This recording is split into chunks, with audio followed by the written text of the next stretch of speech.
There is a place at the bottom of the world where the wind never truly stops, where the cold is not simply cold, but something older and more total than any cold you have ever known, where the ice stretches so far in every direction that the horizon becomes meaningless. There is a place at the bottom of the world that has been frozen for longer than recorded human civilization, longer than our oldest stories, longer than the oldest bones we have ever pulled from the earth. And somewhere beneath all of that ice, if what certain researchers and cartographers and whistleblowers and ancient mapmakers are telling us is even partially true, there are walls, there are streets, there are buildings with foundations so deep and so deliberate that they could only have been placed there by hands that knew exactly what they were doing. There is, beneath the ice of Antarctica, something that was never supposed to be found. Let yourself settle now into wherever you are resting. Let your breathing slow and deepen. The story that is unfolding tonight is one that will carry you slowly, without urgency, through one of the most quietly extraordinary puzzles in the whole long, strange history of this planet. There is nothing here that requires you to stay awake. Everything you need to hear will find you, settling into the soft edges of your mind like snowfall. You can let your eyes close. You can let your thoughts drift. The voice will remain here, steady and unhurried, moving through the ice and the centuries, and the questions that never quite go away, no matter how many official answers are offered. Antarctica. The name itself carries a weight that is difficult to describe. It is derived from the Greek, from words meaning opposite to the north, the anti-Arctic, the mirror continent at the bottom of everything. It is the fifth largest continent on Earth. It holds approximately 90% of all the fresh water on this planet in frozen form. It is larger than Europe. It is larger than the continental United States.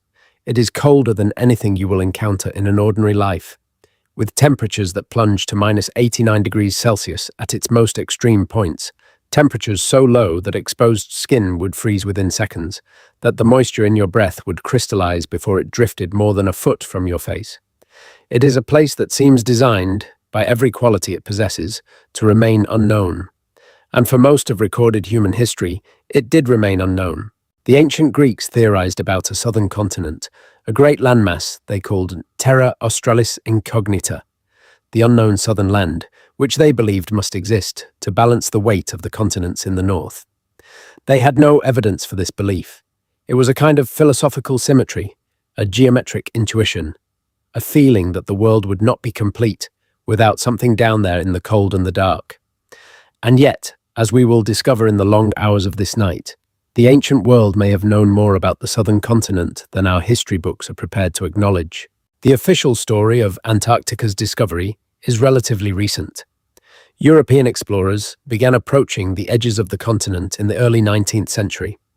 The British, the Russian, and the American expeditions of the 1820s are typically credited with the first confirmed sightings of the Antarctic coastline. Edward Bransfield, Fabian von Bellingshausen, and Nathaniel Palmer are among the names attached to those early encounters. 3 separate men from 3 separate nations arriving at the edge of the ice in the same extraordinary years, as though something in the collective imagination of the age was pulling humanity southward at last. The first confirmed landing on the Antarctic continent is generally attributed to the 1895 expedition led by Henrik Bull, though there are competing claims from earlier decades that have never been fully resolved. By the early 20th century, the great heroic age of Antarctic exploration had begun in earnest. The names from this period are familiar even to those who have not particularly studied the history. Robert Falcon Scott, the British naval officer who led 2 expeditions to the continent, the second of which ended in his death and the death of his entire polar party in 1912. Ernest Shackleton, whose endurance expedition became one of the most remarkable survival stories in all of human experience, whose ship was crushed in the pack ice in 1915, and who led his men across hundreds of miles of frozen ocean and mountainous terrain to safety without losing a single life. Roald Amundsen, the Norwegian explorer who reached the South Pole on the 14th of December in 1911, beating Scott by 33 days, planting his nation's flag in the white silence at the bottom of the world. These stories are told as stories of pure exploration, of human endurance and ambition and the desire to know what lies beyond the known. And on one level, they are exactly that. But there is another layer to the history of Antarctic exploration, a layer that the standard narratives tend to move past without dwelling, a layer that becomes more interesting the longer you look at it. Because while the heroic explorers were crossing the ice on foot and by sled, other things were happening around Antarctica. Quieter things, stranger things, things that the official history of the continent does not always know quite what to do with. Let your body become heavier now, sinking deeper into whatever surface holds you. The cold of Antarctica is far away tonight. It cannot reach you here. There is only warmth and quiet and the slow drift of words through the comfortable dark of wherever your mind is settling. The ice is far away. The questions are gentle. Let them come. There are maps. This is where the strangeness begins to accumulate, where the first weight of genuine historical mystery begins to make itself felt in the careful and patient examination of the evidence. There are maps that should not exist, maps drawn centuries before the official discovery of Antarctica. Maps that show the continent's coastline in a detail and with an accuracy that would be essentially impossible without direct observation. The most famous of these is the Piri Reis map, drawn in 1513 by an Ottoman admiral and cartographer named Hagji Muhiddin Piri ibn Hagji Mehmed, known to history simply as Piri Reis. The Piri Reis map is drawn on gazelle skin and was discovered in 1929 in the Topkapi Palace Museum in Istanbul. Piri Reis himself noted in accompanying text that he compiled the map from older source documents, including maps he attributed to Christopher Columbus and to ancient sources whose origins he did not fully specify. What makes this map extraordinary, what has generated decades of debate among historians, cartographers, and alternative researchers alike, is what appears in its lower portion. There, drawn with a level of geographical specificity that is difficult to dismiss, is what many researchers have identified as the coastline of Antarctica, including portions of the coast that lie beneath the ice sheet and would not be visible to any observer standing on the continent today. Not the ice-covered coastline as it appears now, but the rock coastline as it would appear if the ice were removed, the actual geological contour of the land beneath. This detail is important enough to repeat slowly, because its implications do not resolve quickly. The Piri Reis map, drawn in 1513, more than 3 centuries before Antarctica was officially discovered, appears to show not the surface of Antarctica as it looks today, covered in ice and largely featureless at its edges, but the subglacial topography of the continent, the shape of the land beneath the ice. Modern seismic surveys and satellite imaging have confirmed that the actual rock coastline of Antarctica does bear a striking resemblance to the southern portion of the Piri Reis map. How is this possible? How does a 16th century Ottoman cartographer, working from source documents of unknown age and origin, produce an accurate rendering of a continent that would not be officially explored for another 300 years, showing geographical features that would not be scientifically mapped until the 20th century? The mainstream academic response to this question is to suggest that the resemblance is coincidental, that the map represents a distorted or speculative representation of South America or other known southern landmasses, and that any similarity to the actual Antarctic coastline is the result of wishful interpretation by those who are looking for what they want to find. This is a reasonable position to hold, and it is the position that most professional geographers and cartographers occupy. But it is not the only position, and the Piri Reis map is not the only map. The Orontius Phineas map of 1531 shows a continent at the bottom of the world with rivers, mountain ranges, and what appear to be ice-free coastal regions, drawn in a configuration that corresponds with surprising accuracy to the actual shape of Antarctica. The Mercator map of 1569, one of the most influential maps in the history of cartography, shows a substantial southern continent with internal geographical features. The Philippe Boach map of 1737, drawn more than 50 years before any confirmed European sighting of Antarctica, shows the continent divided by a waterway running through its interior, which some researchers have noted corresponds to a geological channel that runs beneath the ice sheet and would only be visible through subglacial survey techniques. None of these maps should exist, according to the official timeline of Antarctic discovery. None of them should show the level of detail they show, the geographical accuracy they demonstrate, the subglacial features they depict. And yet they exist. They are held in museums and libraries and academic collections around the world, available for examination. Not hidden, not suppressed, simply not quite explained in a way that satisfies all the questions they raise.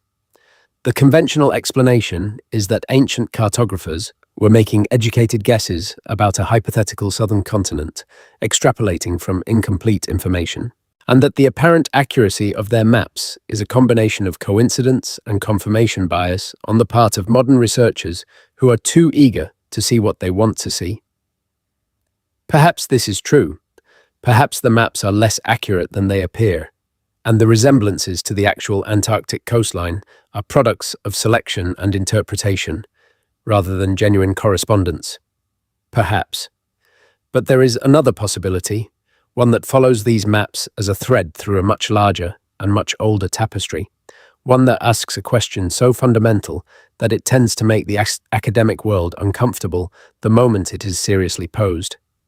What if the people who drew these maps were working from genuine observations, from records of expeditions, or from traditions of geographical knowledge that predate our entire understanding of when and how Antarctica was explored?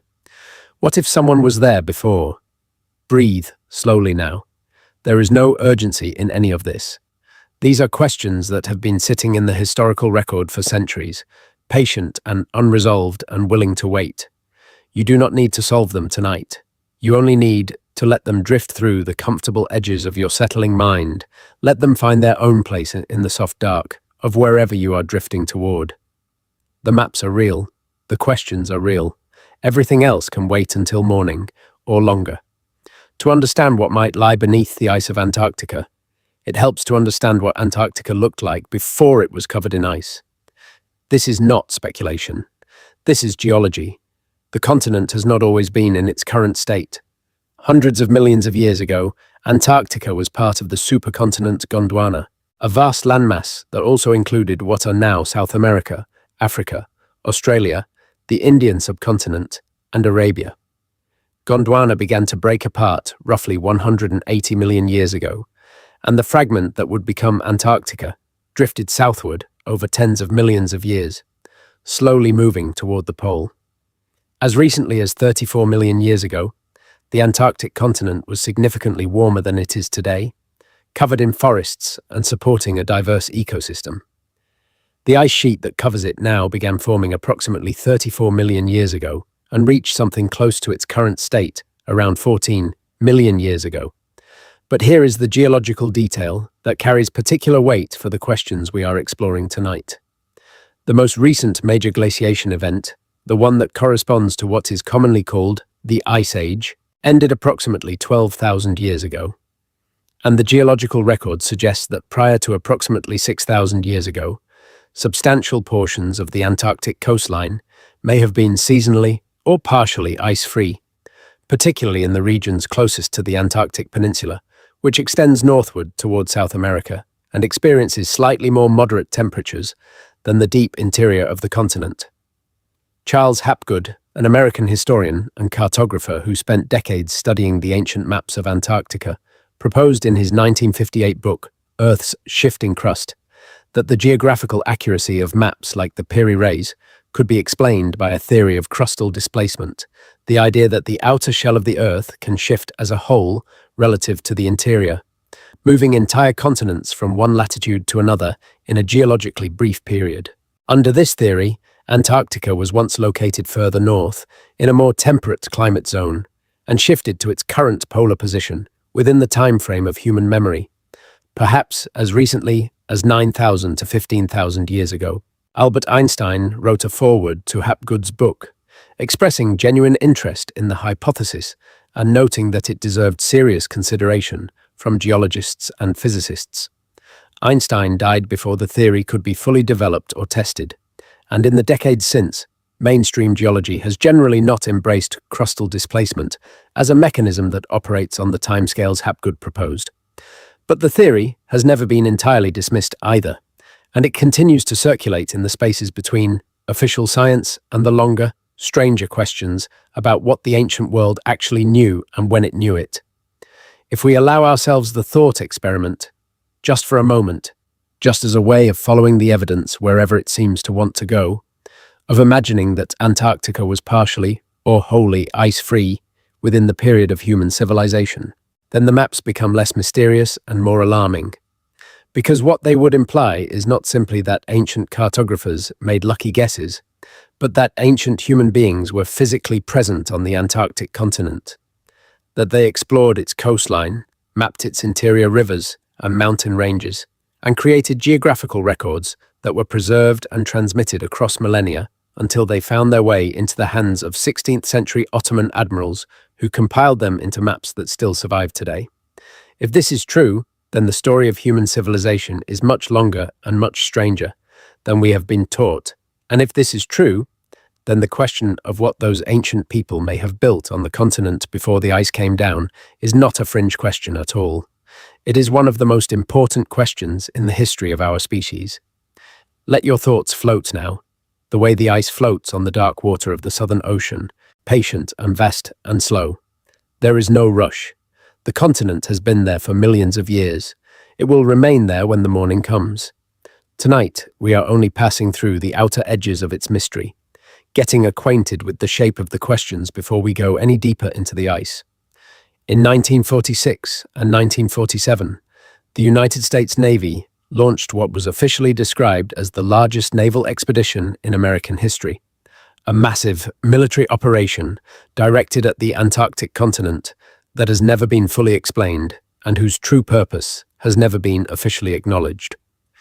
Operation High Jump, as it was named, was commanded by Rear Admiral Richard Evelyn Byrd, one of the most celebrated American explorers of the 20th century, a man who had already made 4 previous expeditions to Antarctica and who was regarded as the foremost authority on the continent in the Western world. The operation involved 13 ships, including an aircraft carrier and nearly 5,000 military personnel. It was equipped with helicopters, seaplanes, and a submarine. It carried enough supplies and material for an extended occupation of the continent, far more than would be required for a simple scientific survey expedition. The official mission of Operation High Jump was to establish a research base in Antarctica, to train military personnel for operations in polar conditions, and to conduct mapping surveys of the continent. These were the explanations provided to the public and to Congress. They were not entirely false, but they were, by all indications, incomplete. Admiral Byrd's own statements, made to journalists and in subsequent accounts, suggest that something unusual and unexpected was encountered during the operation. In a 1947 interview with the Chilean newspaper El Mercurio, conducted shortly after his return from Antarctica, Byrd made remarks that were widely reported in South America, but received almost no coverage in the American press. He spoke of the strategic importance of Antarctica and of the potential threat posed by objects, which he described as flying discs or aircraft of unknown origin, that could travel from pole to pole with extraordinary speed. He warned, in language that was decidedly unexploratory for a Navy admiral, that the United States should be prepared to defend against a new kind of threat that could appear without warning from the polar regions. Operation High Jump was officially terminated 8 months ahead of its planned schedule. The Navy has never provided a satisfactory public explanation for the early termination, and some of its records remain classified. Admiral Byrd himself returned to Antarctica in 1955 for another expedition, Operation Deep Freeze, but died in 1957, and whatever he personally encountered or believed about the continent, he devoted so much of his life to exploring died with him, or was filed in a secure location that has not yet been opened to the public. The gaps in the official story of Operation High Jump have made it one of the most discussed events in the alternative history of Antarctica. Some researchers believe the expedition encountered a hidden Nazi base, established in secret during the Second World War, which will be a thread we will follow in some detail as the night deepens. Others believe that Byrd and his men encountered something far stranger, something that had nothing to do with human military activity at all. And others believe that the expedition discovered exactly what the maps had always suggested was there: evidence of structures, of construction, of remains of a civilization, far older than any we have officially catalogued, lying partially exposed at the edges of the ice or visible through the water in the ice-free coastal bays that Byrd's aircraft photographed during their survey flights. What is not in dispute is that Operation High Jump remains one of the largest and least explained military operations in American peacetime history, that its records are not fully available to the public, that Admiral Byrd made statements about Antarctica that do not fit the conventional picture of an empty and lifeless continent awaiting scientific study, and that whatever happened during those 8 months at the bottom of the world was significant enough to send nearly 5,000 soldiers and sailors to a place that officially had nothing in it worth defending. The story of Antarctica and the Second World War is one of the darker and more complex threads in the alternative history of the continent. Beginning in the late 1930s, Nazi Germany dispatched an expedition to Antarctica under the command of Captain Alfred Richer, which surveyed a large portion of the continent's coastline and interior, dropping thousands of metal swastika markers from aircraft to claim the territory for the Third Reich. The Germans named their claimed territory Neuschwabenland after the ship Schwabenland that transported the expedition, and the region roughly corresponds to what is today known as Queen Maud Land, a Norwegian territory on the Antarctic coast, facing the South Atlantic. The Richer expedition's official purpose was to find suitable locations for a German whaling station and to conduct scientific surveys. But the area of Antarctica it explored has generated enormous speculation among alternative historians, because the region contains a geological feature that is unique in all of Antarctica and that has no entirely satisfactory conventional explanation. Queen Maud Land contains warm water ice caves, geothermally heated subterranean spaces beneath the ice sheet where liquid water exists and temperatures remain above freezing, even in the deepest Antarctic winter. These caves are real. They are documented by mainstream science. They are extensive, and a team of Australian researchers who published their findings in 2017 confirmed through DNA analysis that the caves contain life forms and that some of the deeper areas have not yet been fully explored. The caves are large enough, in some cases, to contain entire buildings, and there are researchers who believe that the Nazi expedition to this region was not about whaling at all, but about finding and developing these underground spaces as the location for a hidden installation. After the war, as the Allied forces were dismantling the Nazi regime and processing the extraordinary volume of intelligence they had captured, something curious happened regarding the U-boats, the German submarines that had been one of the most feared weapons of the Atlantic War.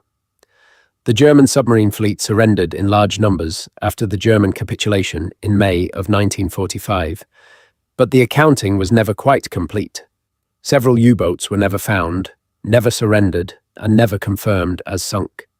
2 submarines in particular, U-530 and U-977, arrived in Argentina in July and August of 1945, weeks after Germany's official surrender, with their full crews. The commanders of both vessels were interrogated extensively by American and Argentine naval intelligence. The records of those interrogations are, in certain key sections, not publicly available. The crews of both submarines claim to have undertaken routine operations and to have surrendered as soon as they felt it was safe to do so.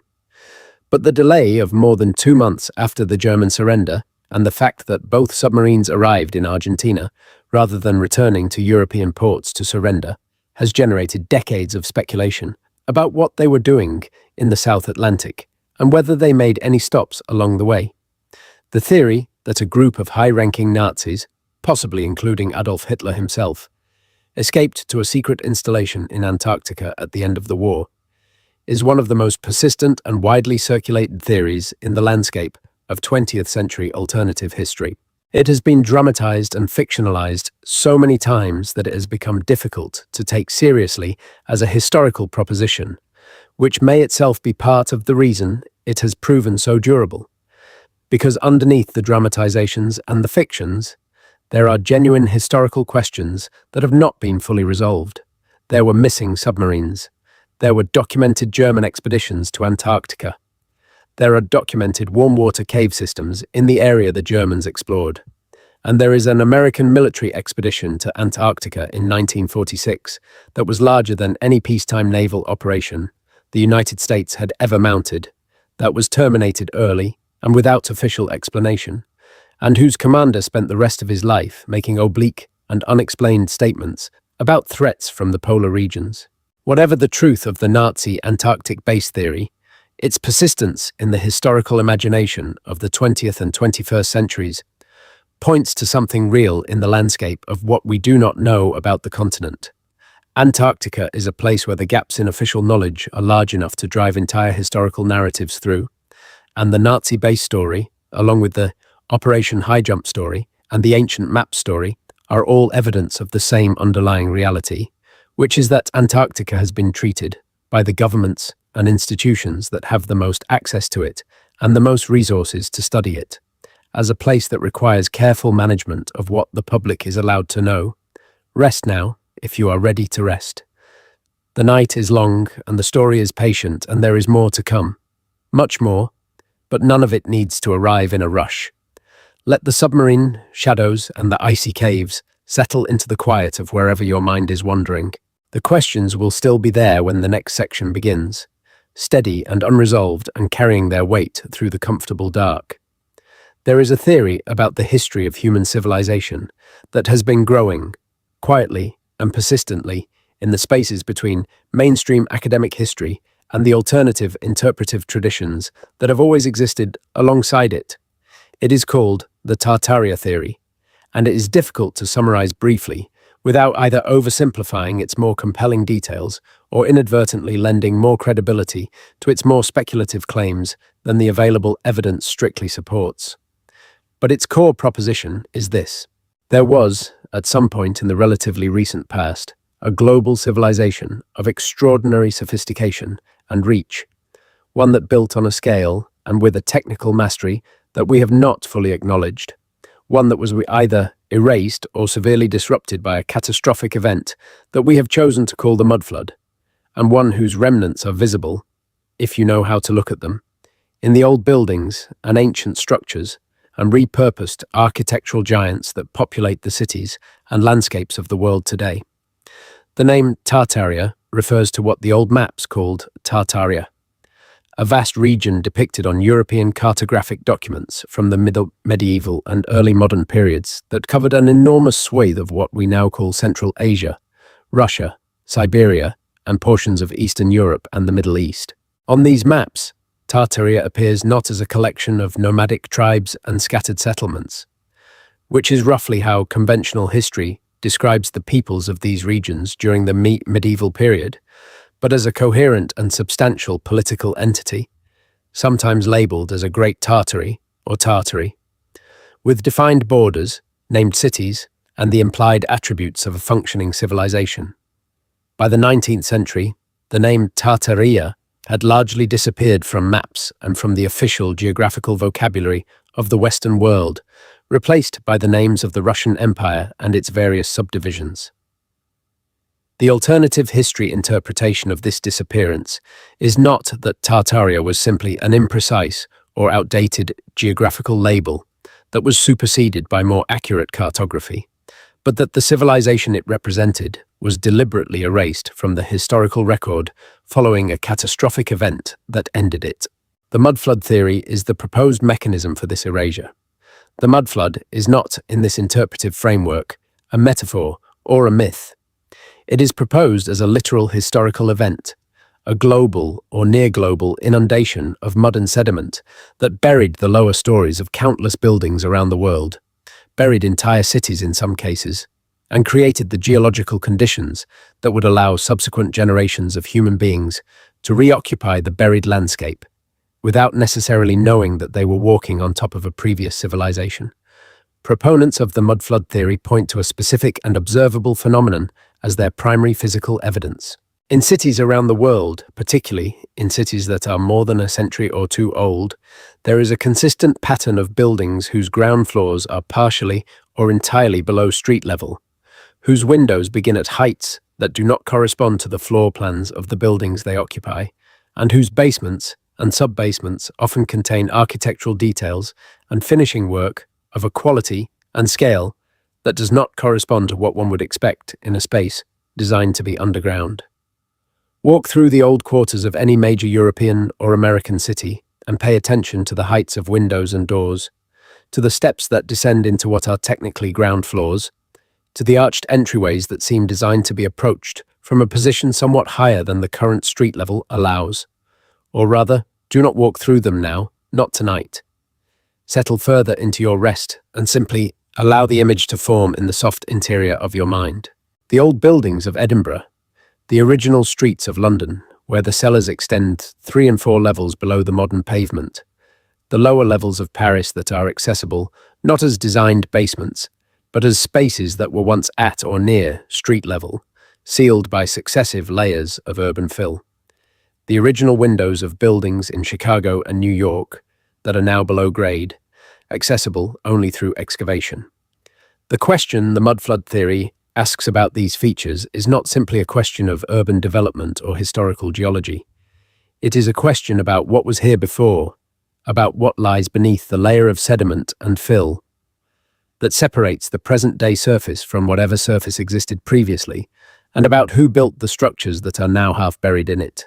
The architectural evidence that mudflood researchers point to most frequently is not the buried lower stories of ordinary buildings, but the great public structures, the train stations and city halls and cathedrals and government buildings of the 19th century, the grand edifices that were officially constructed during what we are taught was an era of unprecedented industrial and civic expansion.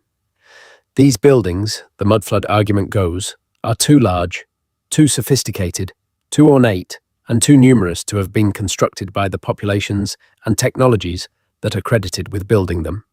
The main hall of Grand Central Terminal in New York, completed in 1913, covers an area larger than many medieval cathedrals and was supposedly built in under a decade by a workforce using technologies that were, at the time, barely 2 generations removed from hand tools. The Galleria Vittorio Emanuele II in Milan, completed in 1877, is an iron and glass arcade 230 meters long, with a central octagon topped by a dome 39 meters across, all of it constructed to a standard of precision engineering that rivals anything built today. The Crystal Palace in London, erected in 1851 to house the Great Exhibition, was a structure of cast iron and plate glass, so enormous and so sophisticated that contemporary observers expressed genuine bewilderment at how it could have been assembled in the 9 months allocated for its construction. The mudflood interpretation of these structures is that they were not constructed in the 19th century at all. They were inherited. They were found already standing, either fully intact or in ruins, in the aftermath of the catastrophe that wiped out the Tartarian civilization. And they were either repurposed with minimal modifications or repaired and claimed as the constructions of the new civilization that rose from the mud. The official histories of these buildings, with their detailed construction records and their named architects and their documented timelines, are, under this interpretation, fabrications or confabulations, stories invented after the fact to explain the existence of structures whose true origins had been deliberately obscured. This is a significant claim. It is the kind of claim that requires significant evidence, and the evidence that mudflood researchers offer is, it must be said, a mixture of genuinely anomalous observations and highly speculative interpretations of architectural and historical details. The buried lower stories of old buildings are real. The architectural sophistication of 19th century public structures is real. The gaps and inconsistencies in the official historical records of some of these buildings are real. But the leap from these observations to the conclusion that a global civilization was erased by a catastrophic inundation and its buildings subsequently claimed by an entirely different civilization is a leap that requires a great deal of additional evidence to support, evidence that the mudflood theory has not yet fully provided. And yet, there is something in the image that will not quite release its hold, something in the accumulated weight of all the anomalies and all the questions and all the gaps in the official narrative that makes it difficult to simply set the mudflood theory aside and move on. Because the story it is trying to tell is not, in its essential shape, an unfamiliar story.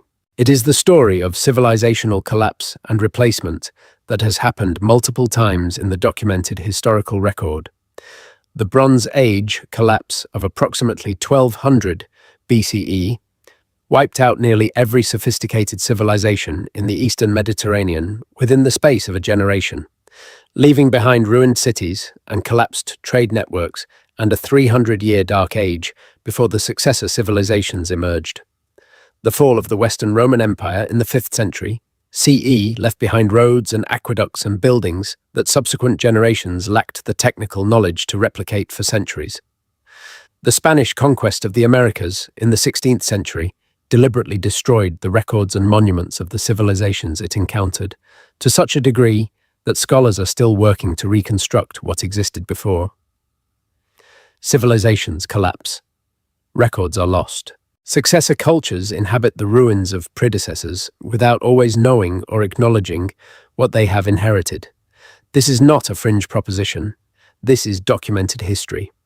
What the mudflood and Tartaria theories are proposing is that this process occurred on a larger scale and more recently than the official historical narrative acknowledges, and that its effects are visible in the landscape of the present-day world if one knows how to read the landscape correctly. Whether this is true, whether the buried buildings and the anomalous maps and the sophisticated 19th century structures are evidence of a lost global civilization or simply the product of normal historical processes operating over normal historical timescales, is not a question that can be answered tonight.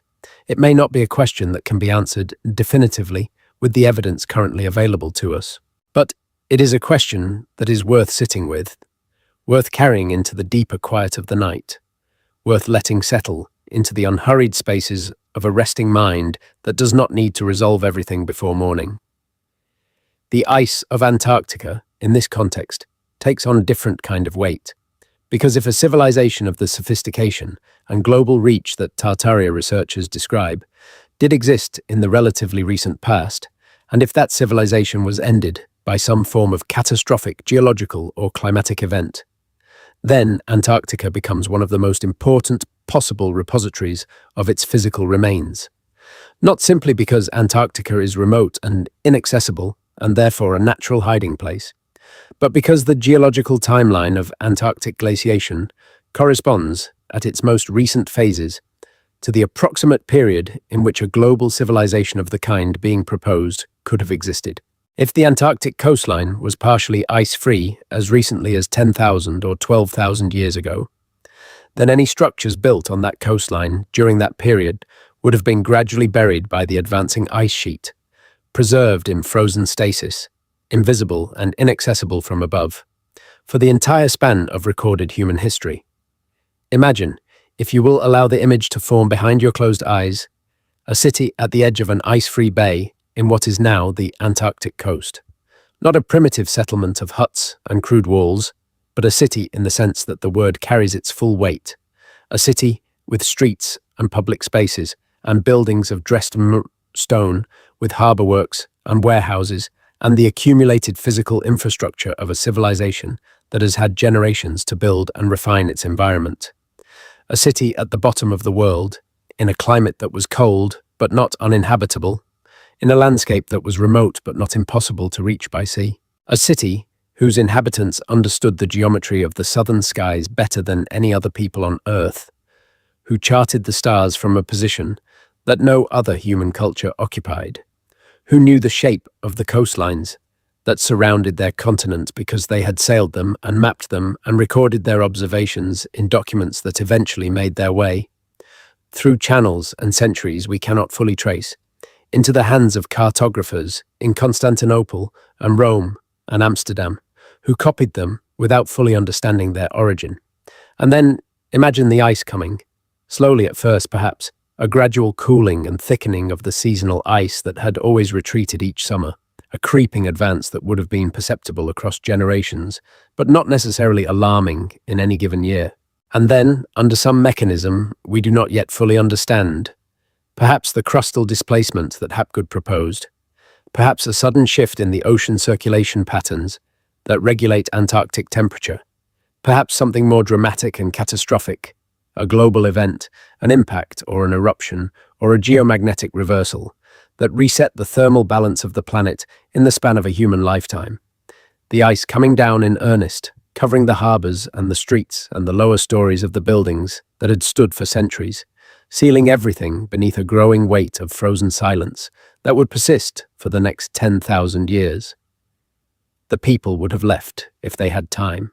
They would have taken what they could carry, their charts and their histories and their knowledge, and made their way northward, toward the warmer continents, carrying with them the memory of what they had left behind and the geographical knowledge of a world that was slowly forgetting their name.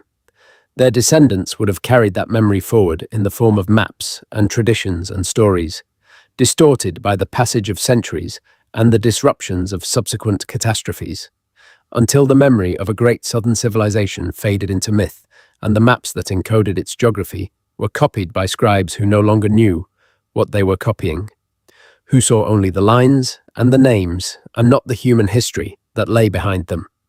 This is, of course, a story.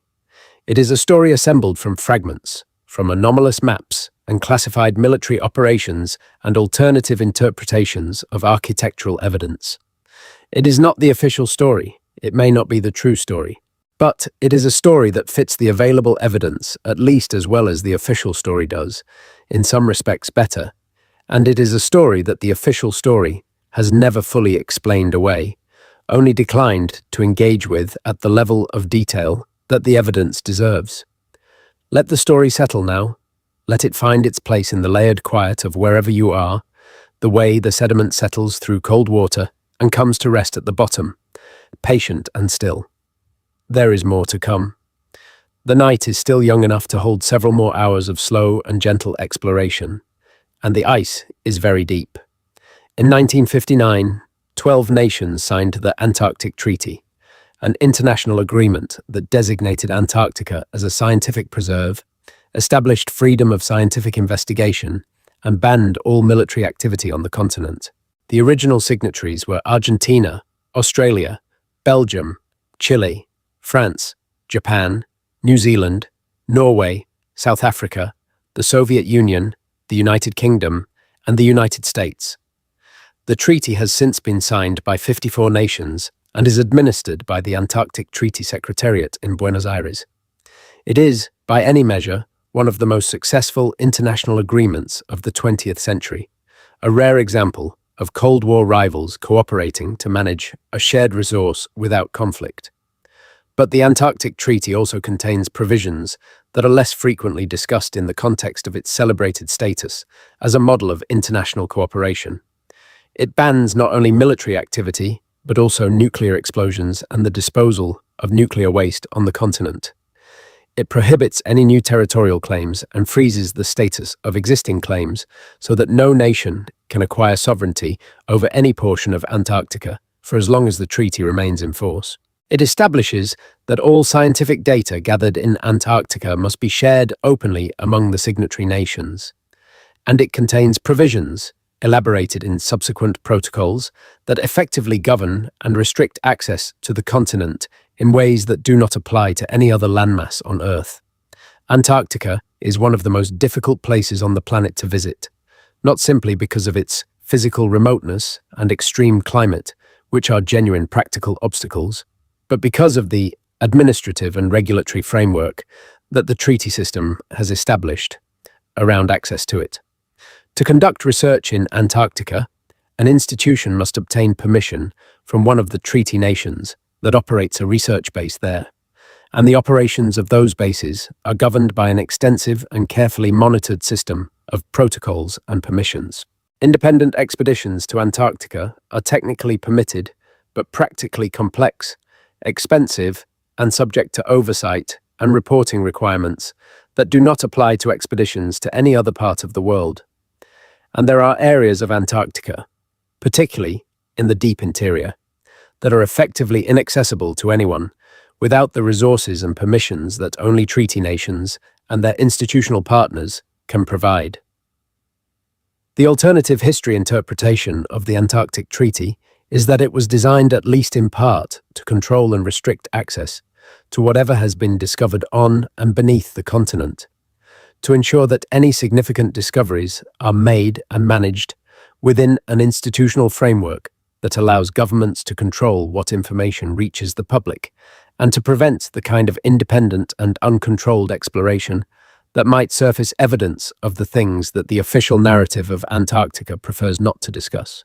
Whether this interpretation is correct is, once again, a question that the available evidence cannot definitively resolve.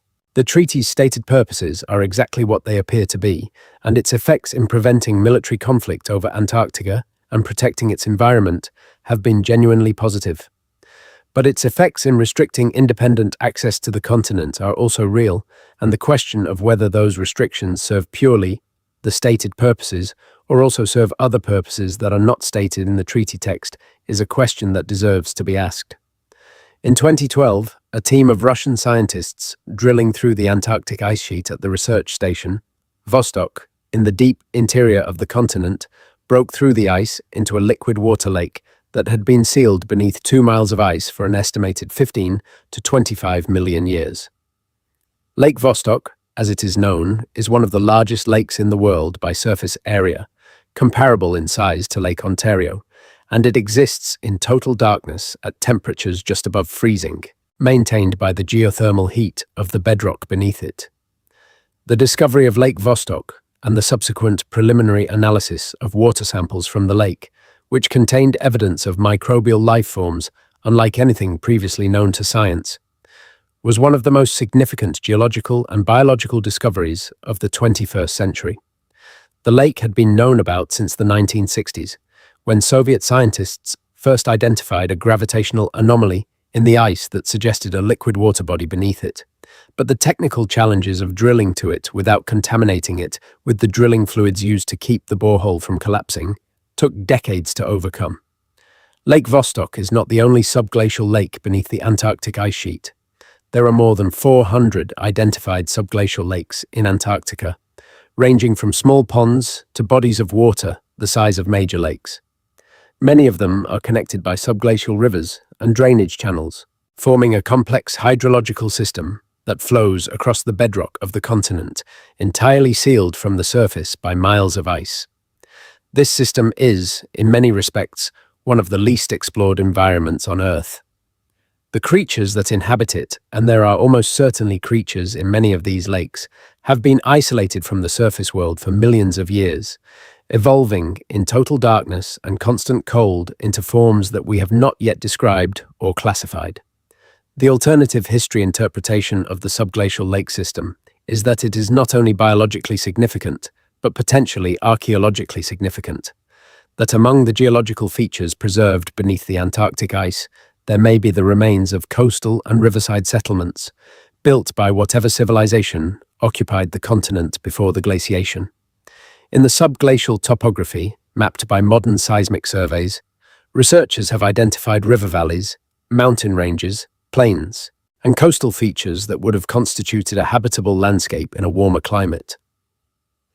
The Gamburtsev mountain range, a chain of peaks buried beneath more than a mile of ice in the deep interior of the continent, is comparable in scale to the Alps and would have been a spectacular and potentially significant geographical feature for any civilization that knew the pre-glacial Antarctic landscape. The Aurora subglacial basin and the Recovery subglacial basin are vast areas of low-lying terrain beneath the ice sheet that would have constituted significant river valleys and potential settlement zones in a warmer era. None of these features can be directly examined under current conditions. The ice above them is far too thick to penetrate with ordinary drilling equipment, and the logistical and financial challenges of reaching the deep interior of Antarctica are extraordinary. But the seismic surveys that have mapped them are real, and the features they reveal are real. And the question of what may have existed on and around them in the period before the glaciation is a question that the data, in its current form, cannot answer. There is a specific area of Antarctica that has attracted more attention from alternative history researchers than any other, an area that appears repeatedly in the discussions of frozen cities and ancient civilizations and classified discoveries, an area whose geography and geological characteristics align most closely with the kind of environment in which a coastal civilization might have flourished before the ice came. This is the region around the Ross Ice Shelf, a massive, floating platform of ice the size of France, attached to the continent on its Pacific side, and the adjacent coastlines of the Ross Sea. The Ross Sea is one of the deepest bays in Antarctica, and one of the few areas where the continental ice sheet retreats far enough from the water to expose significant stretches of rocky coastline. Admiral Byrd established his primary Antarctic base, Little America, on the Ross Ice Shelf, and it was in this region that his expeditions conducted many of their most extensive aerial surveys. Photographs taken during Operation High Jump aerial surveys of the Ross Sea area have been the subject of significant alternative history attention.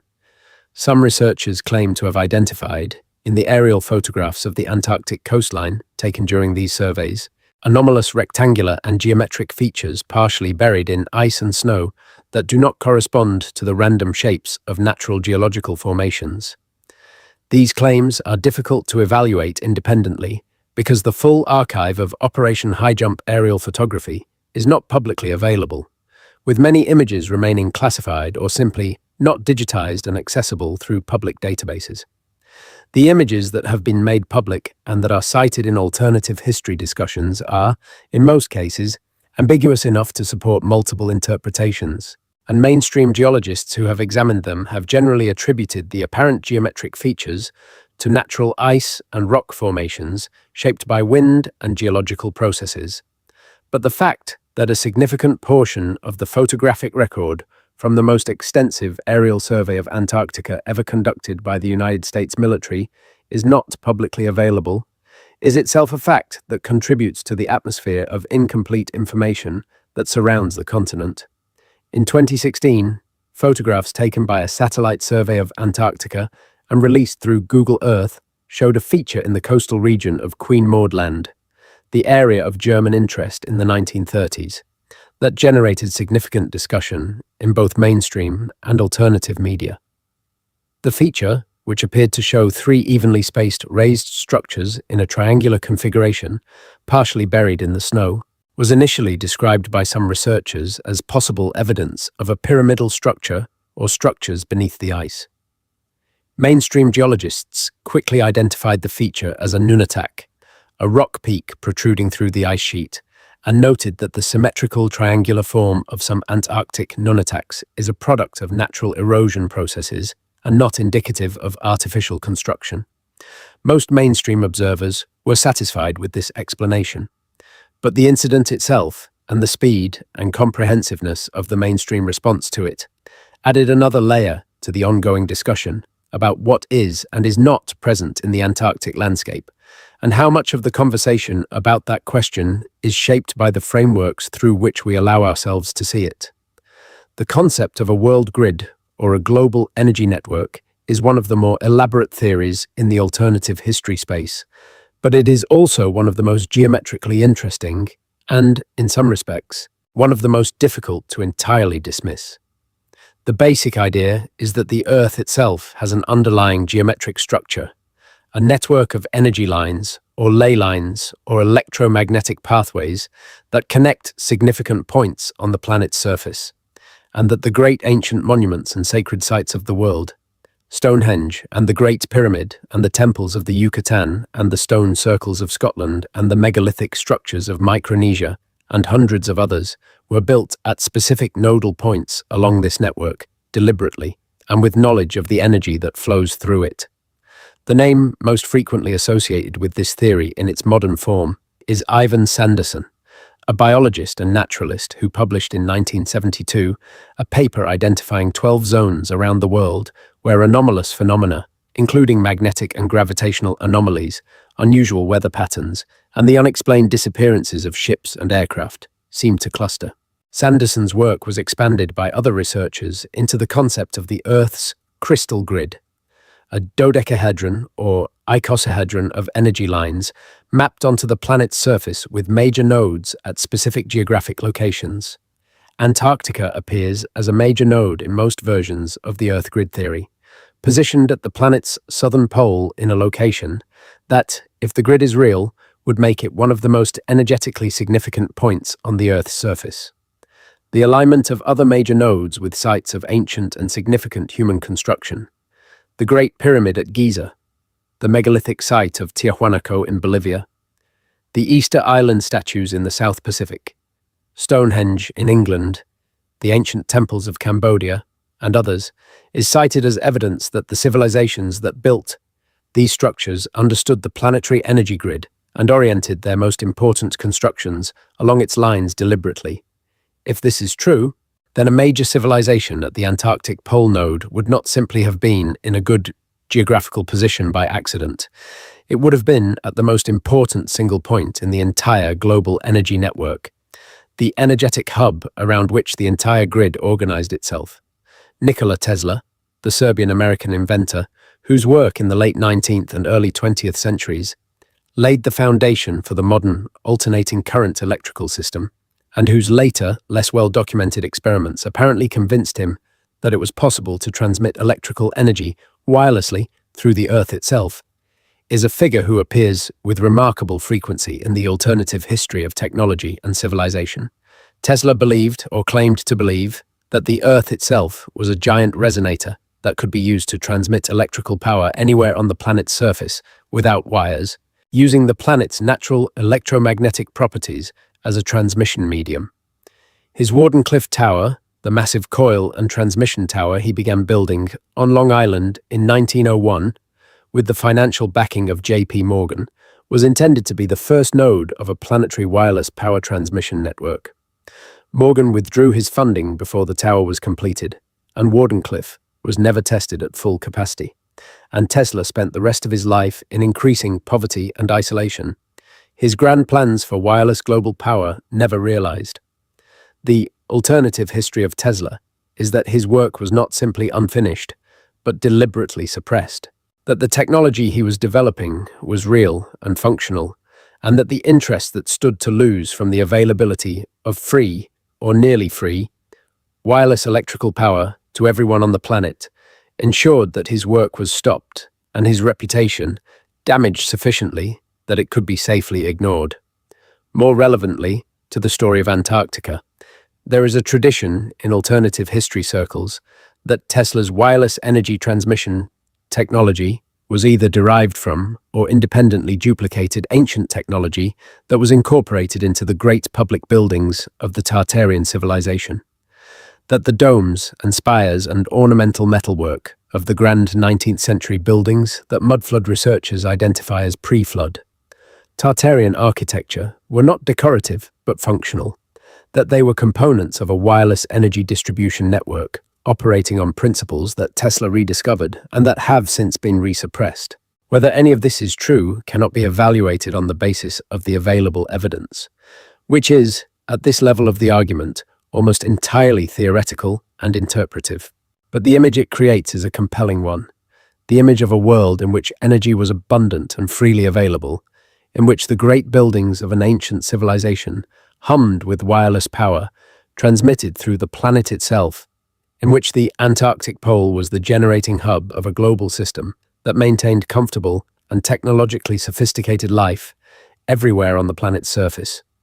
It is an image that requires a great deal to be true, that is not currently verifiable. But it is an image that is internally consistent and that maps onto the available physical anomalies, the buried buildings and the ancient maps and the classified Antarctic records, in a way that at least deserves acknowledgement. The air is very still now. The questions have settled. You are moving through the deeper waters of the night, the part where thought becomes less distinct and more ambient, where the edges of ideas soften and the mind begins its own private process of sorting and integrating and letting go. The frozen cities are very far away. The ice is very deep. The questions do not require an answer tonight, only a resting place. There is a recurring motif in the alternative history of Antarctica, a motif that appears in the accounts of researchers and explorers and in the testimony of people who claim to have had access to classified information, a motif that is almost impossible to evaluate, but that is too consistent across too many different sources to pass by without acknowledgement.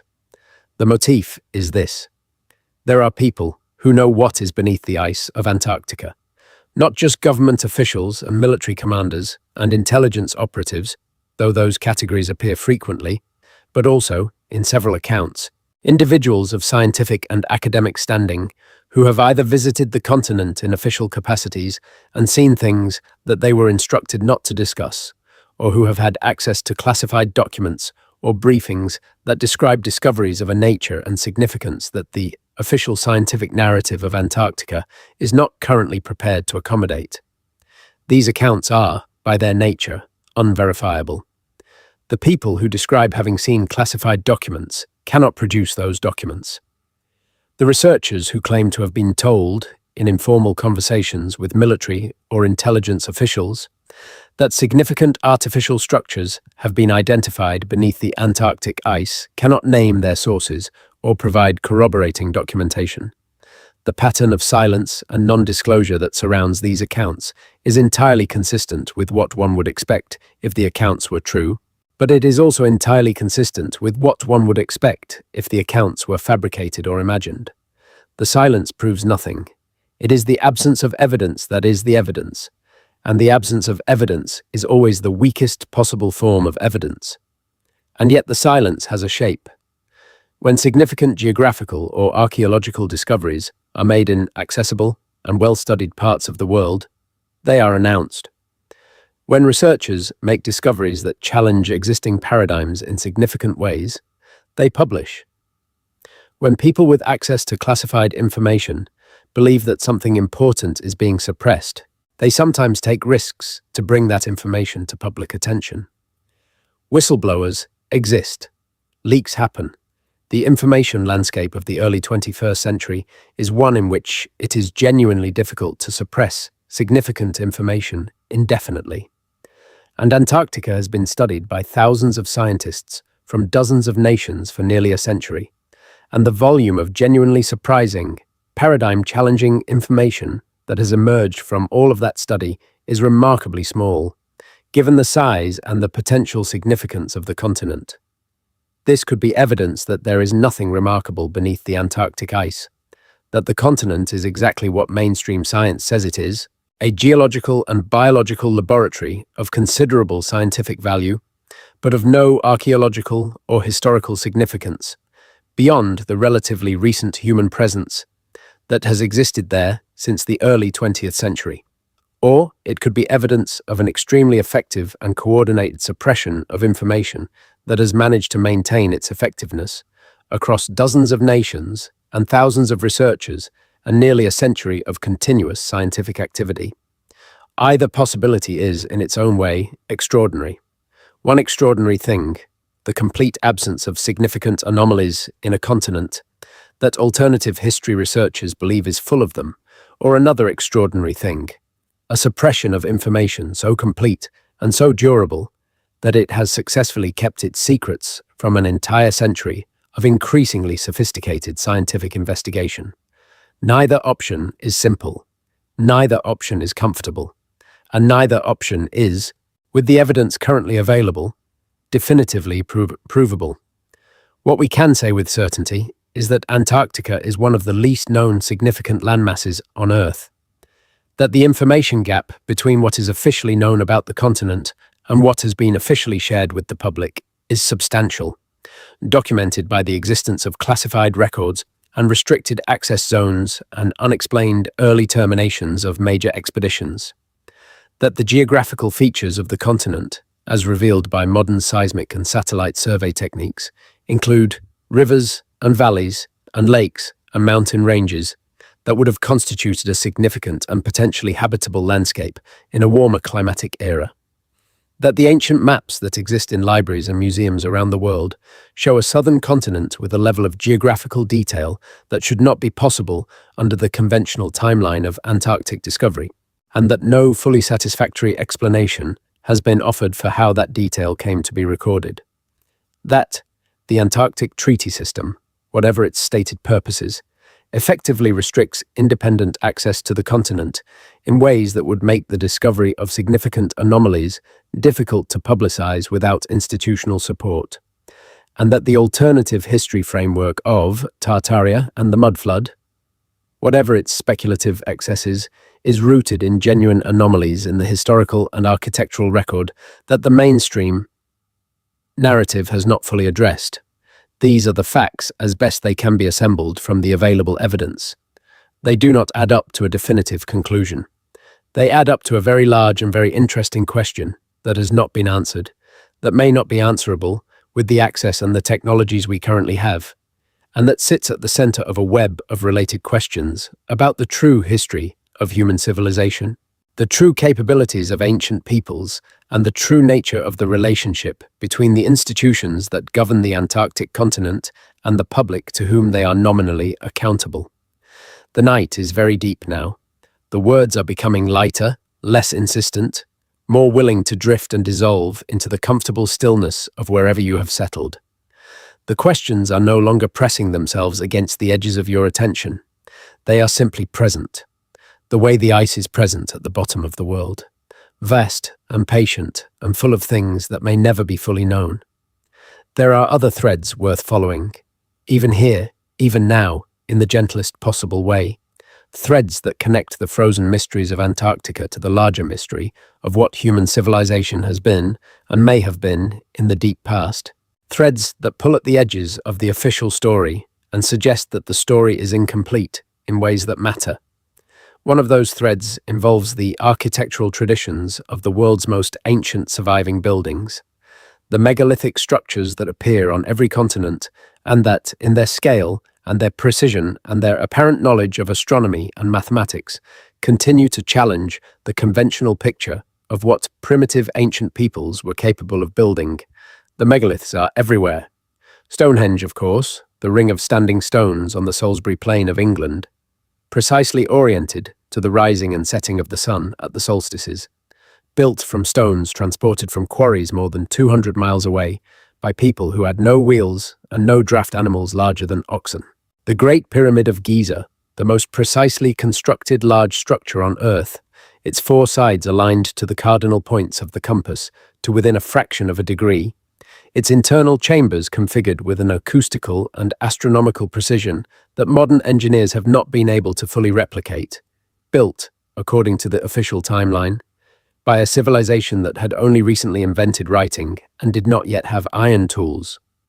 The megalithic temples of Malta, the oldest freestanding stone structures on Earth by conventional dating, built with limestone blocks weighing up to 20 tons in complex architectural configurations that would challenge a modern construction firm.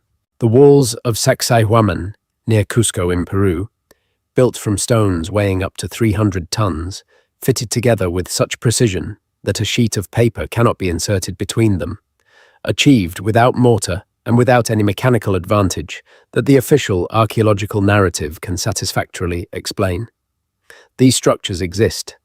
They are not controversial in their existence.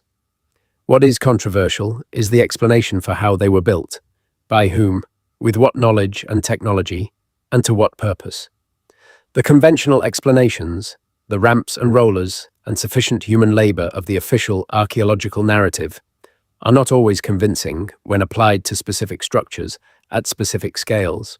The precision of the Great Pyramid's construction, in particular, is the subject of ongoing technical debate among engineers and architects who have measured and analyzed the structure in detail.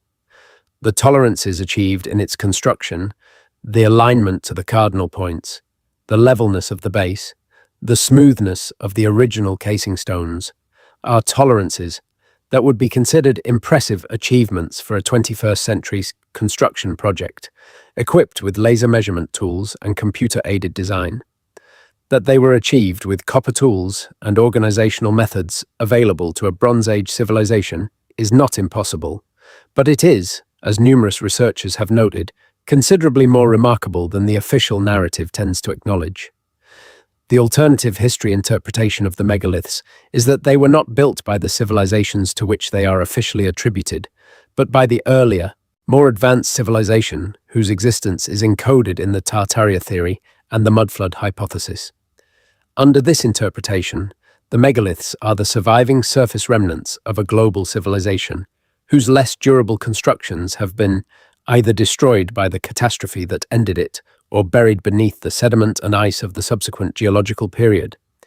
The cultures to which the megaliths are officially attributed, the Neolithic peoples of Britain and Malta, the Old Kingdom Egyptians, the pre-Inca cultures of the Andes, were not the builders of these structures, but the inheritors of them.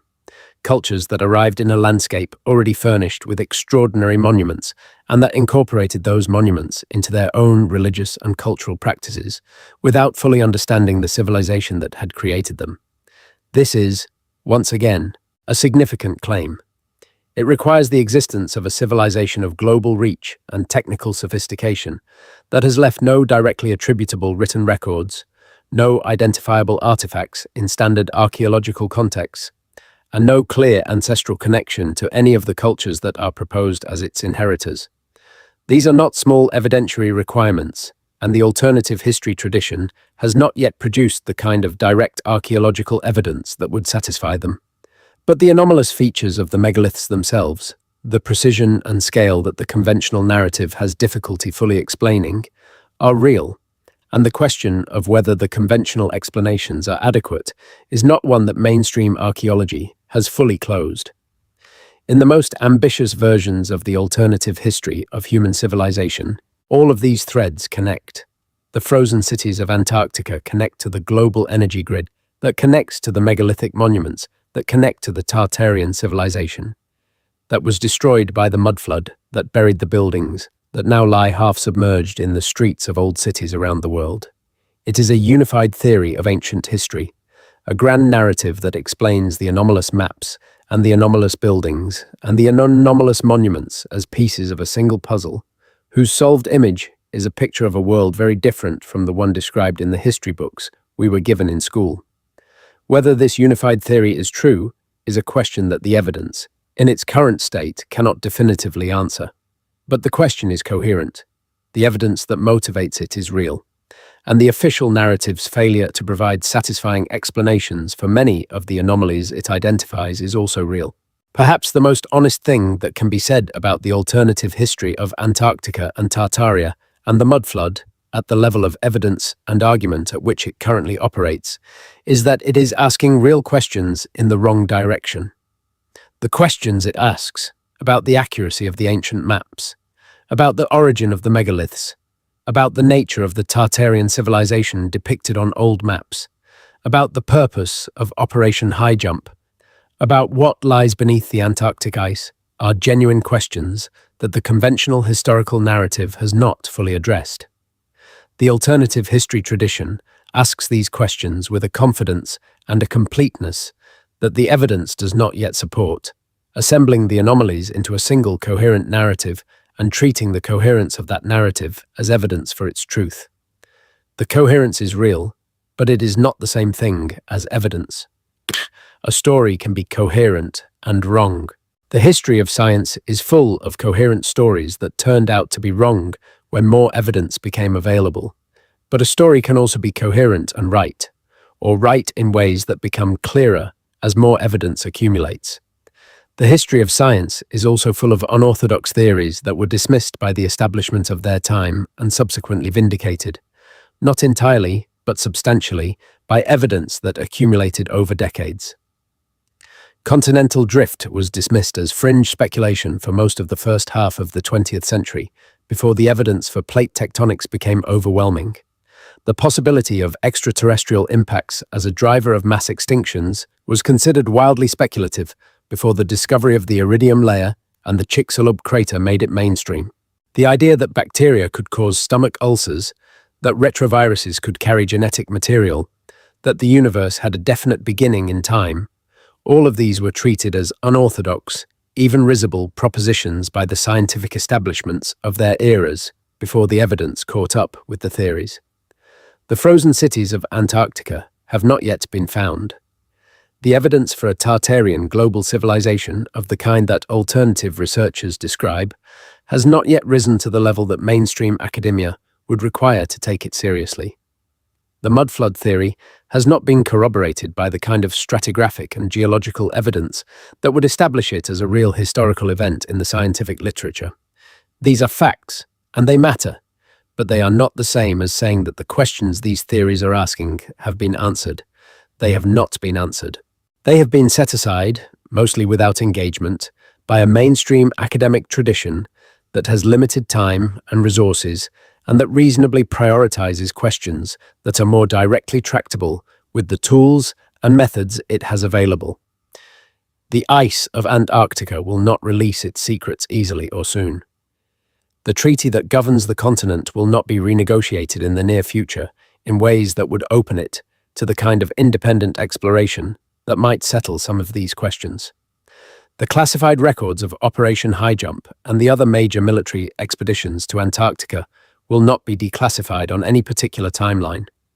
The ancient maps will not be explained any more satisfactorily than they have been. The buried lower stories of old buildings will continue to be explained by urban development historians in ways that mudflood researchers find insufficient. And the megaliths will continue to stand in their improbable precision, resisting the complete satisfaction of the conventional explanations, waiting for the kind of evidence that would either vindicate or finally and thoroughly refute the theories that have grown up around them. The night is almost complete now. Not quite, but almost. There are a few more things to say, a few more threads to follow into the deepest quiet of this long and patient exploration. And then the words will stop and you will be left with whatever you have taken from them. The fragments and the images and the questions that have settled into the comfortable sediment of a mind drifting toward sleep. The Southern Ocean that surrounds Antarctica is one of the most dynamic and powerful ocean systems on the planet. The Antarctic Circumpolar Current, which flows clockwise around the continent, is the largest ocean current in the world and serves as one of the primary drivers of global ocean circulation. It connects the Pacific, Atlantic, and Indian Oceans and plays a critical role in regulating the temperature of the world's seas and, through the sea, the temperature of the world's atmosphere. The stability of this current and of the Antarctic ice sheet that it helps to maintain is one of the key variables in the long-term stability of Earth's climate system. If the West Antarctic ice sheet were to collapse, a prospect that climate scientists take increasingly seriously, as global temperatures rise, sea levels worldwide would rise by several meters, enough to inundate the coastal zones where a significant portion of the world's population lives. This geological reality, the scale and the centrality of Antarctica in the Earth's climate system, is one reason why the continent matters far beyond whatever historical or archaeological mysteries it may or may not contain beneath its ice. It is a continent whose stability is deeply connected to the stability of the world as we know it, a continent whose changes over the coming decades and centuries will have consequences for every human being on the planet. Whether those changes reveal buried cities or simply reveal more ice-free rock and deeper water, the attention that is now being paid to Antarctica by scientists and governments and international institutions is, in its quantity and its intensity, unprecedented in the history of human engagement with the continent. Dozens of research stations from many nations operate there year-round. Satellite systems monitor its ice sheet continuously. The data being gathered about the continent's geological and glaciological characteristics is richer and more detailed than at any previous point in history. If there is something to find beneath the Antarctic ice, the technological capacity to find it has never been greater than it is now. And if the alternative history researchers are right, that significant discoveries have already been made, the capacity to share those discoveries with the world, through the channels of modern communication that bypass the gatekeeping functions of official institutions, has also never been greater. The story of Antarctica is, in this sense, a story that is still being written. Its next chapters are not yet known. Whatever lies beneath the ice, whatever the ancient maps were recording, whatever Admiral Byrd encountered or believed, whatever the Antarctic Treaty was designed to protect, those questions are not closed. They are open, the way the Southern Ocean is open, the way the polar sky is open, wide and cold and full of a silence that is not emptiness, but something waiting. The deepest possible sleep is not a place without thought, but a place where thought becomes something different, something less directed and more ambient, something that moves through the mind the way slow water moves through a deep lake, without urgency, without destination, carrying whatever it carries in a gentle and unhurried drift. Tonight you have traveled in that slow and gentle way across the ice of the most remote continent on Earth, through the libraries of the medieval cartographers who drew what they should not have been able to draw, through the classified archives of military expeditions that were larger and stranger than their official explanations account for, through the buried streets and half-submerged windows of cities that may have known a different sky than the one above them now, through the theories of a global civilization that built with a mastery we have not yet fully accounted for, and into the deepest uncertainty about what really happened at the bottom of the world, long ago, before the ice came down. You have not found the frozen cities.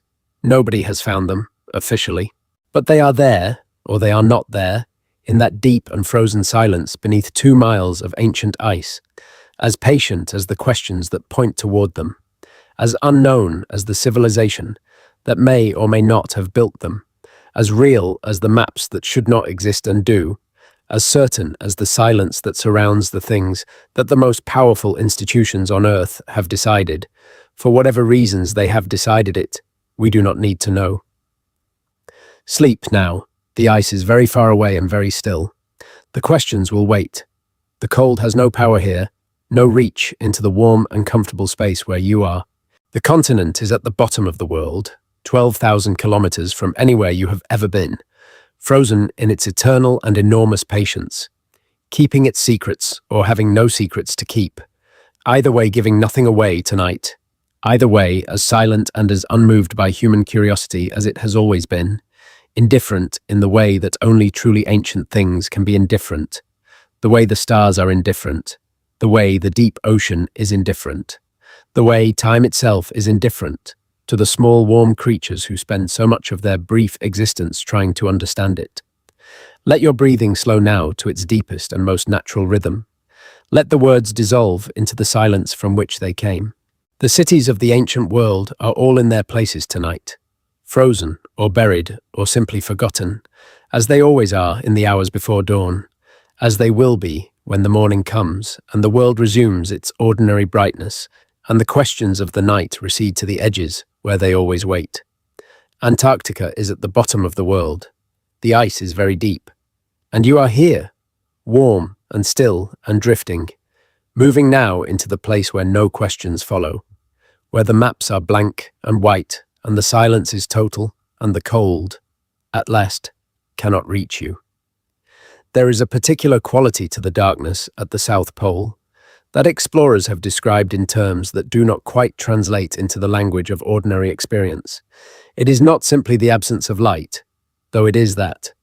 It is a darkness that seems to have a presence, a weight, a kind of enormous and patient aliveness that is difficult to articulate to anyone who has not been there. In the polar winter, which lasts 6 months, no sunlight reaches the Antarctic interior at all. The darkness is complete and continuous for 180 days, uninterrupted by even the brief glimmers of twilight that moderate the polar night at lower latitudes.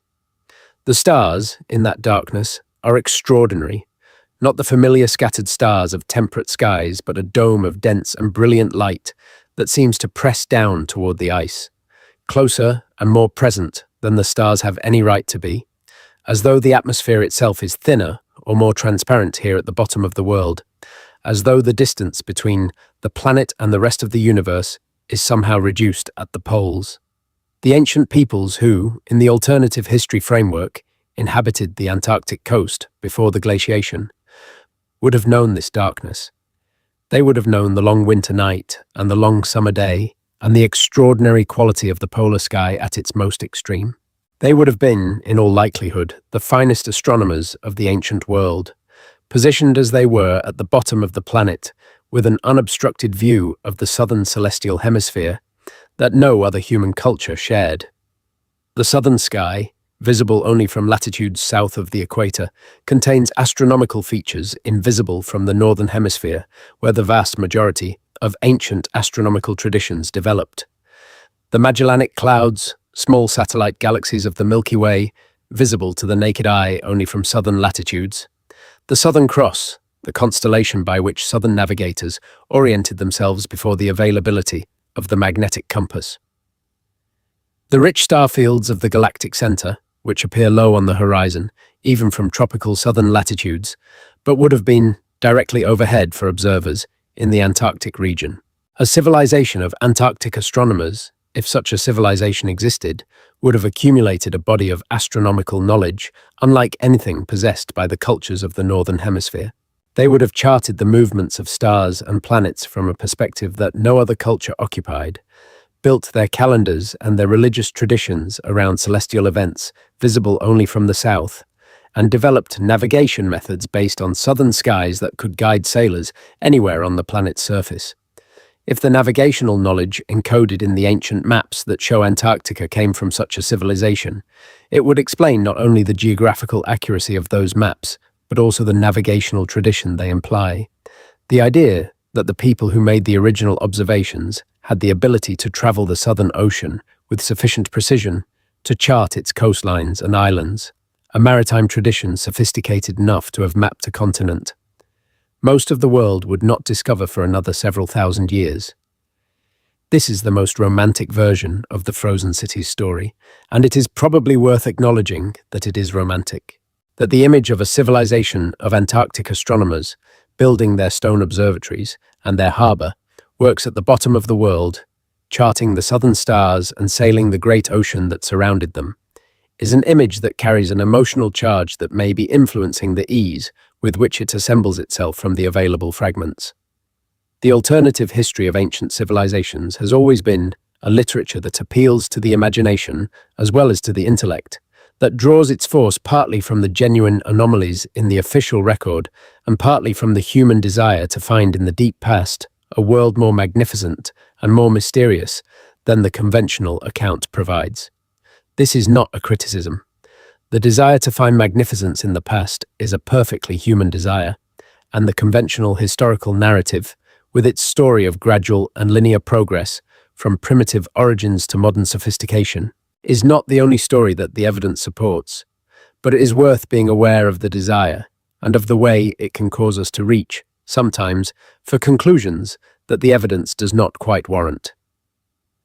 What the evidence warrants, in the case of the frozen cities of Antarctica, is precisely this: a set of genuine questions that the official narrative has not fully answered, a set of genuine anomalies in the historical, cartographic, and architectural record that deserve serious engagement from the institutions best equipped to investigate them, a classification and access policy around Antarctica that is more restrictive than the stated purposes of scientific cooperation and environmental protection strictly require, and a possibility, not a certainty, but a genuine possibility, that the conventional picture of the history of human civilization on this planet is incomplete in ways that would be significant if the missing pieces were ever found. That is not nothing. That is, in fact, quite a lot. The questions are real. The anomalies are real. The possibility is real. And the ice, deep and silent at the bottom of the world, is keeping whatever it knows to itself, as it has kept it for the last 12,000 years, patient beyond any human patience, cold beyond any human cold, waiting in the dark for the question that will finally find the right way to ask it. You are very close to sleep now. The words have grown lighter and more distant. The way sounds grow lighter and more distant as the mind releases its grip on them, as the distinction between hearing and dreaming begins to blur and the careful tracking of meaning gives way to something more fluid and less effortful. The continent is far away. The ice is very still.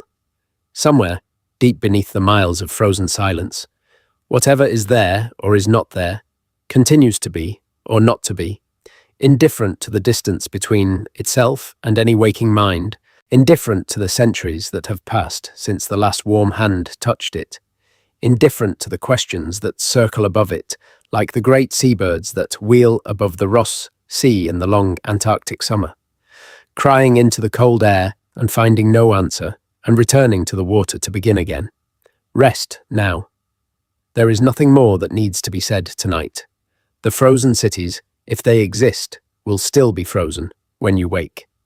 The maps, with their impossible accuracy, will still be held in their museums, patient as the ice.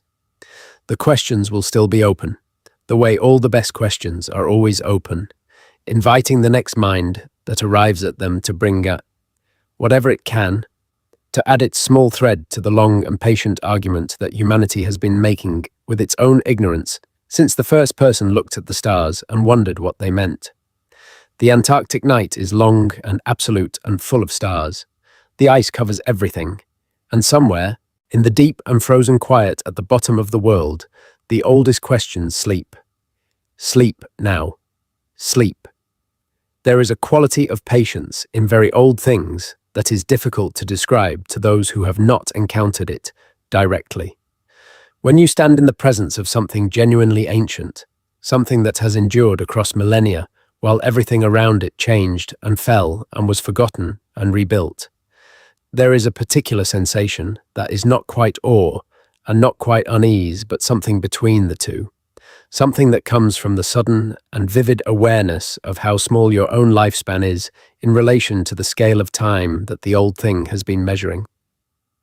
The stones of Stonehenge carry this quality. The interior chambers of the Great Pyramid carry it. The carved walls of the caves at Lascaux and Altamira, where unknown artists pressed their hands against the stone and blew red ochre dust around their fingers 30,000 years ago, leaving handprints that are still there, still perfectly preserved, still waiting for the next pair of eyes to find them, carry it most intensely of all. The handprints in the caves are, in a certain light, the most moving physical evidence that the distance between the ancient world and the present is smaller than it seems. The hand that made that print was not so different from your hand.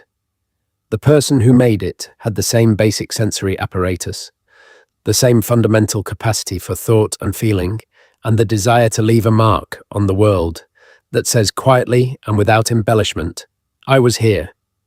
This is the oldest human sentence. It predates writing by 25,000 years. It predates cities and agriculture and civilization, as we conventionally define it, by an even longer margin. And it has survived in the controlled darkness of those limestone caves, through all the ages of ice and warmth and flooding and drought and the rise and fall of every civilization that came after, waiting in the dark for the flashlight beam that would finally find it again. If a civilization existed in Antarctica before the ice, what marks did it leave? This is a question that cannot currently be answered, but it is worth asking in its full specificity, because the answer depends enormously on the nature of the civilization and the nature of the catastrophe that ended it, and the nature of what has been happening to whatever it left behind for the 12,000 years since. Stone survives. Metal, if properly sealed, survives. Ceramics survive. The foundations of buildings survive, even when the buildings themselves are gone, even when they are buried under meters of sediment or ice, because foundations are typically the most massive and most deeply embedded elements of any structure, the parts that resist removal and degradation most effectively over time. If there were buildings on the Antarctic coast before the glaciation, their foundations may well still be there, buried under the ice but intact, waiting for the technology that can reach them without destroying them.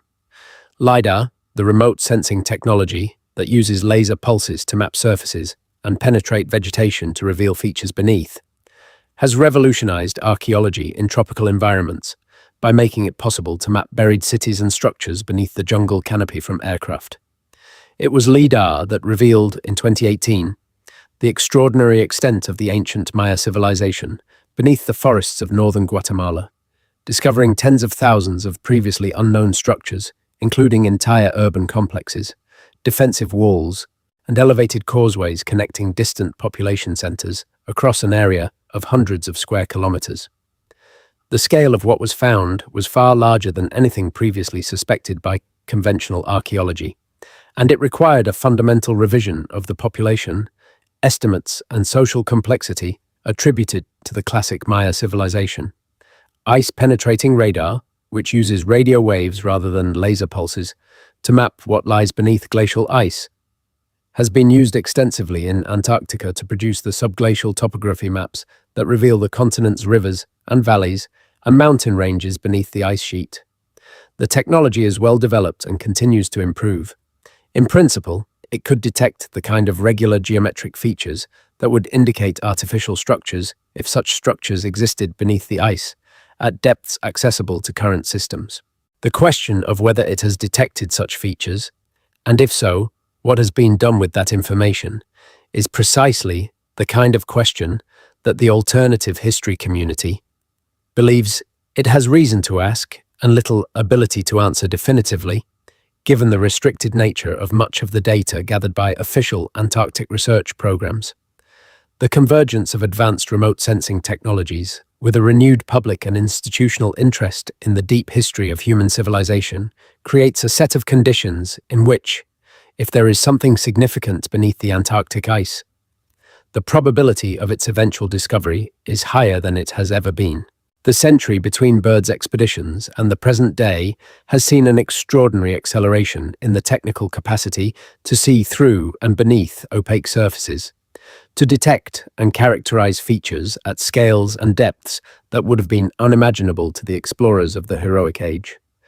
And the century ahead, if current technological trajectories continue, will see further accelerations that are difficult to predict but easy to appreciate as being significant. Whatever the Antarctic ice is hiding, whether it is the remnants of an ancient civilization or simply the geological record of a continent that was once warmer and wetter than it is today, the tools to find it are becoming more powerful every decade. The political and institutional landscape around Antarctic research is also changing, slowly but perceptibly. The Antarctic Treaty System has demonstrated a capacity for evolution and adaptation that the pessimists of 1959 would not have predicted, incorporating new protocols and new signatories and new areas of regulation as the scientific and political context has changed. The Protocol on Environmental Protection, added to the treaty in 1991, introduced much more stringent environmental protections for the continent and significantly restricted the range of human activities permitted there. But it also, as part of the broader treaty system's emphasis on openness and data sharing, reinforced the principle that scientific information gathered in Antarctica should be publicly accessible. If the trajectory of increased data sharing and improved remote sensing continues, and if the institutional framework of the treaty system continues to evolve in the direction of greater transparency, the possibility of a significant public disclosure about what lies beneath the Antarctic ice is not entirely beyond the range of realistic expectation. None of this is to say that the frozen cities will be found next year, or next decade, or in the lifetime of anyone reading or listening to these words. The ice is very deep. The continent is very large. The institutional and logistical barriers to the kind of comprehensive survey that would settle the question are substantial. And the possibility that the question will be settled not by a dramatic discovery, but by the gradual accumulation of incremental evidence, by the slow accretion of anomalous data points that eventually reaches a critical mass and forces a revision of the conventional picture, is at least as likely as any more dramatic scenario. But the question remains open.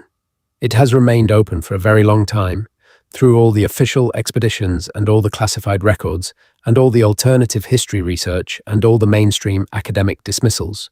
It will remain open until either the evidence that closes it is found, or the ice that hides whatever it hides melts enough to reveal it, and either outcome is possible, and either outcome would change in ways that are difficult to fully anticipate. The story we tell ourselves about who we are, and where we came from, and how long we have been here, at the bottom of the world, and everywhere else on this extraordinary and improbable planet. The long, slow drift of these final thoughts carries you now toward the farthest edge of wakefulness. The words are becoming less distinct. The images are softer.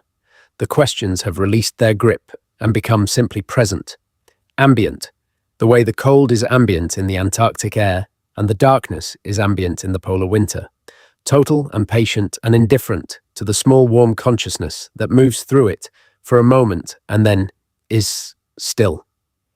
The great southern continent turns slowly in the dark at the bottom of the world. The ice reflects nothing in the polar night. The wind moves across the surface in patterns that no instrument has fully mapped.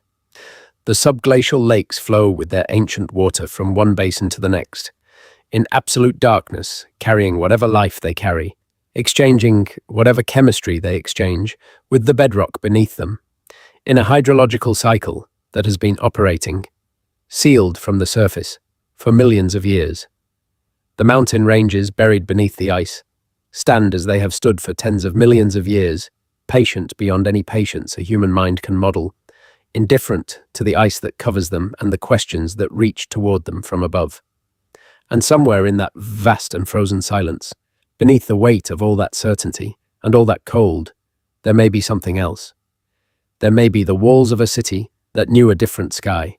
There may be the foundations of buildings that were raised by hands whose owners understood, perhaps more clearly than we do, the geometry of the world they inhabited. There may be the harbour stones of a people who sailed the great southern ocean and returned from their voyages with knowledge of coastlines and currents and celestial movements that no subsequent culture would independently acquire. Knowledge that they inscribed in documents that survived their civilization by millennia, that travelled northward with their descendants or their contacts to find their way, reduced and distorted and imperfectly copied into the archives of medieval cartographers who recorded them, without quite knowing what they were recording. Or there may be none of that. There may be only the rock and the ice and the darkness and the slow geological processes that have been operating here for millions of years without any assistance from any human hand. The absence of artificial structures beneath the Antarctic ice would not be a disappointing conclusion. It would be the conclusion that the planet's geological history predicts, the conclusion that the official narrative of Antarctic discovery supports, the conclusion that most scientists who have spent their careers studying the continent have arrived at through decades of careful and rigorous work. The conventional story of Antarctica is not a bad story. It is a story of extraordinary geological history, of biological adaptation in extreme environments, of human endurance and scientific achievement in the most challenging conditions on Earth.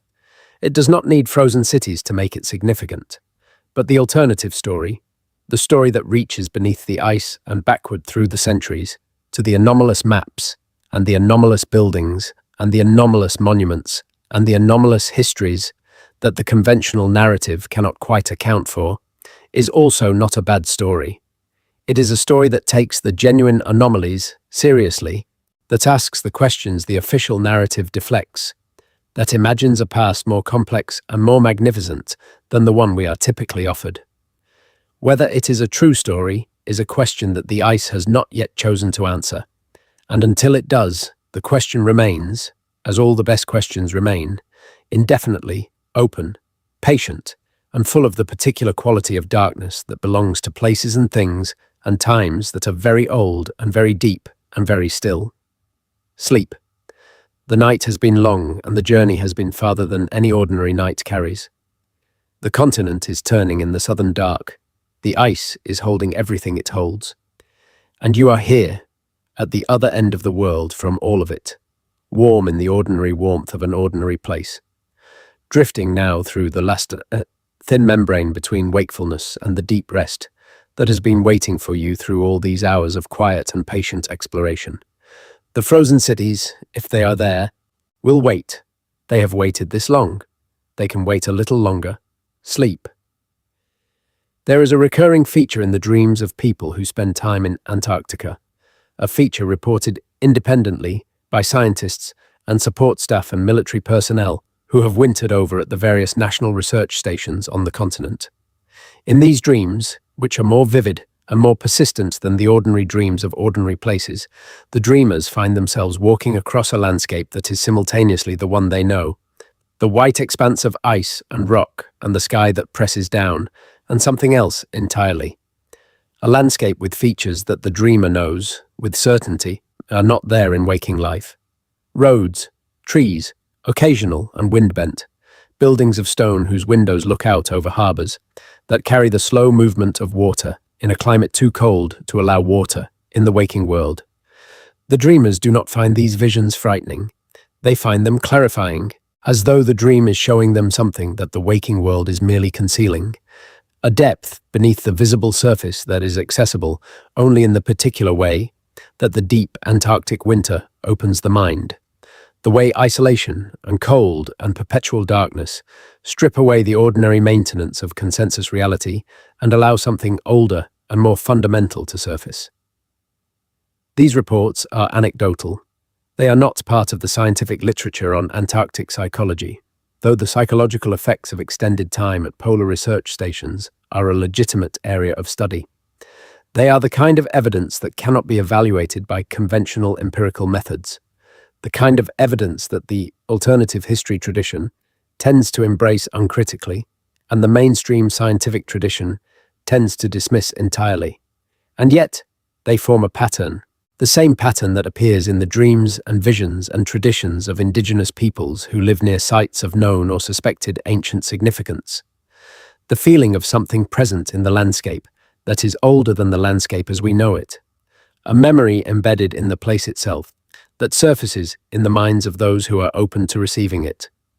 If this feeling corresponds to anything real, to any actual physical remnant of any actual ancient presence in the Antarctic landscape, it does so at a level of subtlety that has not yet been captured by any scientific instrument. But the consistency of the reports, the independence of the dreamers from one another, and from any common cultural tradition that would explain why their dreams should converge on the same imagery, is at least an interesting fact about the human experience of a particular place. A fact that sits alongside all the other facts of this long and quiet exploration, adding its particular small weight to the accumulated case for the possibility that Antarctica carries a history we have not yet learned to read. The history of archaeological discovery is a history of surprises. It is a history of things that were not supposed to be there, turning out to be there, of official narratives being revised in the face of evidence that the narrative had not anticipated, of the map of human presence on this planet being extended again and again in directions that the best scholarship of the previous generation had not foreseen. Troy, the city whose existence was considered mythical until Heinrich Schliemann found it beneath a hill in what is now northwestern Turkey in 1872. The Minoan civilization of Crete, unknown to modern scholarship, until Arthur Evans began excavating the Palace of Knossos in 1900 and uncovered the ruins of a sophisticated Bronze Age culture that had been entirely forgotten.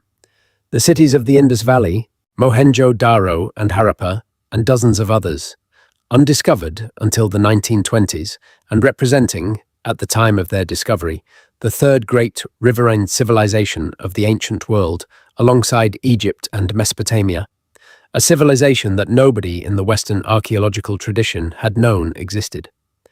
Göbekli Tepe in what is now southeastern Turkey, a complex of massive carved stone circles constructed approximately 11,600 years ago. 3 times older than Stonehenge and 7,000 years older than the earliest known civilizations of Mesopotamia and Egypt, discovered by a Kurdish shepherd and subsequently excavated by German archaeologists, beginning in the 1990s, requiring a complete revision of the conventional timeline for the emergence of complex religious and architectural traditions in human history. Göbekli Tepe is worth dwelling on for a moment, even here in the gentlest and most ambient portion of this long night's exploration. Fars, because it represents a revision of the conventional historical narrative of a magnitude that the mainstream academic establishment accepted, however reluctantly, because the evidence was simply too clear and too extensive to dismiss. Before Göbekli Tepe, the conventional wisdom in anthropology and archaeology held that complex monumental architecture and elaborate religious iconography could only emerge in civilizations that had already developed agriculture and permanent settlement. That hunter-gatherer societies were cognitively and socially incapable of the organized labor and sustained planning that building on that scale required. Göbekli Tepe, with its massive carved pillars, arranged in precisely calibrated circles, decorated with sophisticated animal imagery, constructed by peoples who were, on the best current evidence, still predominantly hunter-gatherers, simply made this conventional wisdom untenable. The evidence was there. It could not be explained away. The narrative had to change. The excavation of Göbekli Tepe is not yet complete.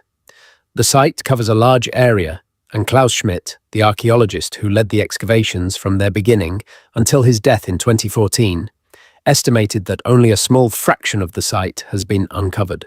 Beneath the portions that have been excavated, ground-penetrating radar surveys have revealed additional rings and structures that have not yet been exposed, buried under meters of intentional fill that was apparently deposited by the site's original users at some point around 10,000 years ago, when they systematically buried the structures they had built and abandoned the site.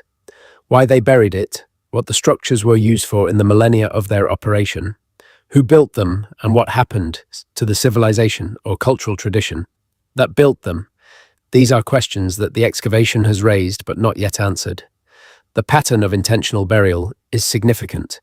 It suggests that the people who built Göbekli Tepe understood something about how to preserve what they had built, that they were aware that the structures would survive better beneath the fill than exposed to the elements, and that they wanted them to survive, perhaps for future generations to find.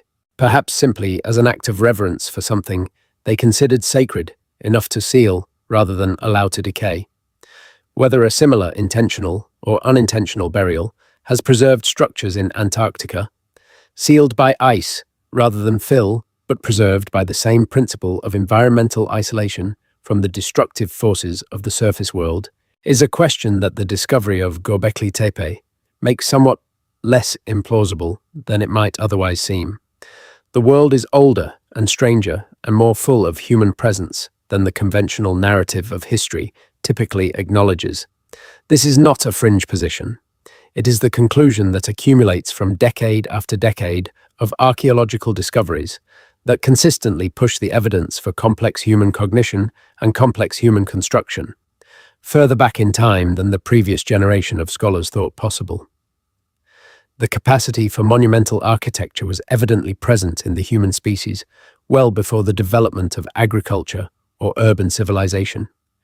The desire to mark the landscape, to build things that would outlast the builder, to encode in stone and in image the knowledge and the beliefs of a particular time and people, appears to be one of the oldest and most fundamental human impulses, present in our ancestors tens of thousands of years before the civilizations that the standard textbooks describe as the foundations of history.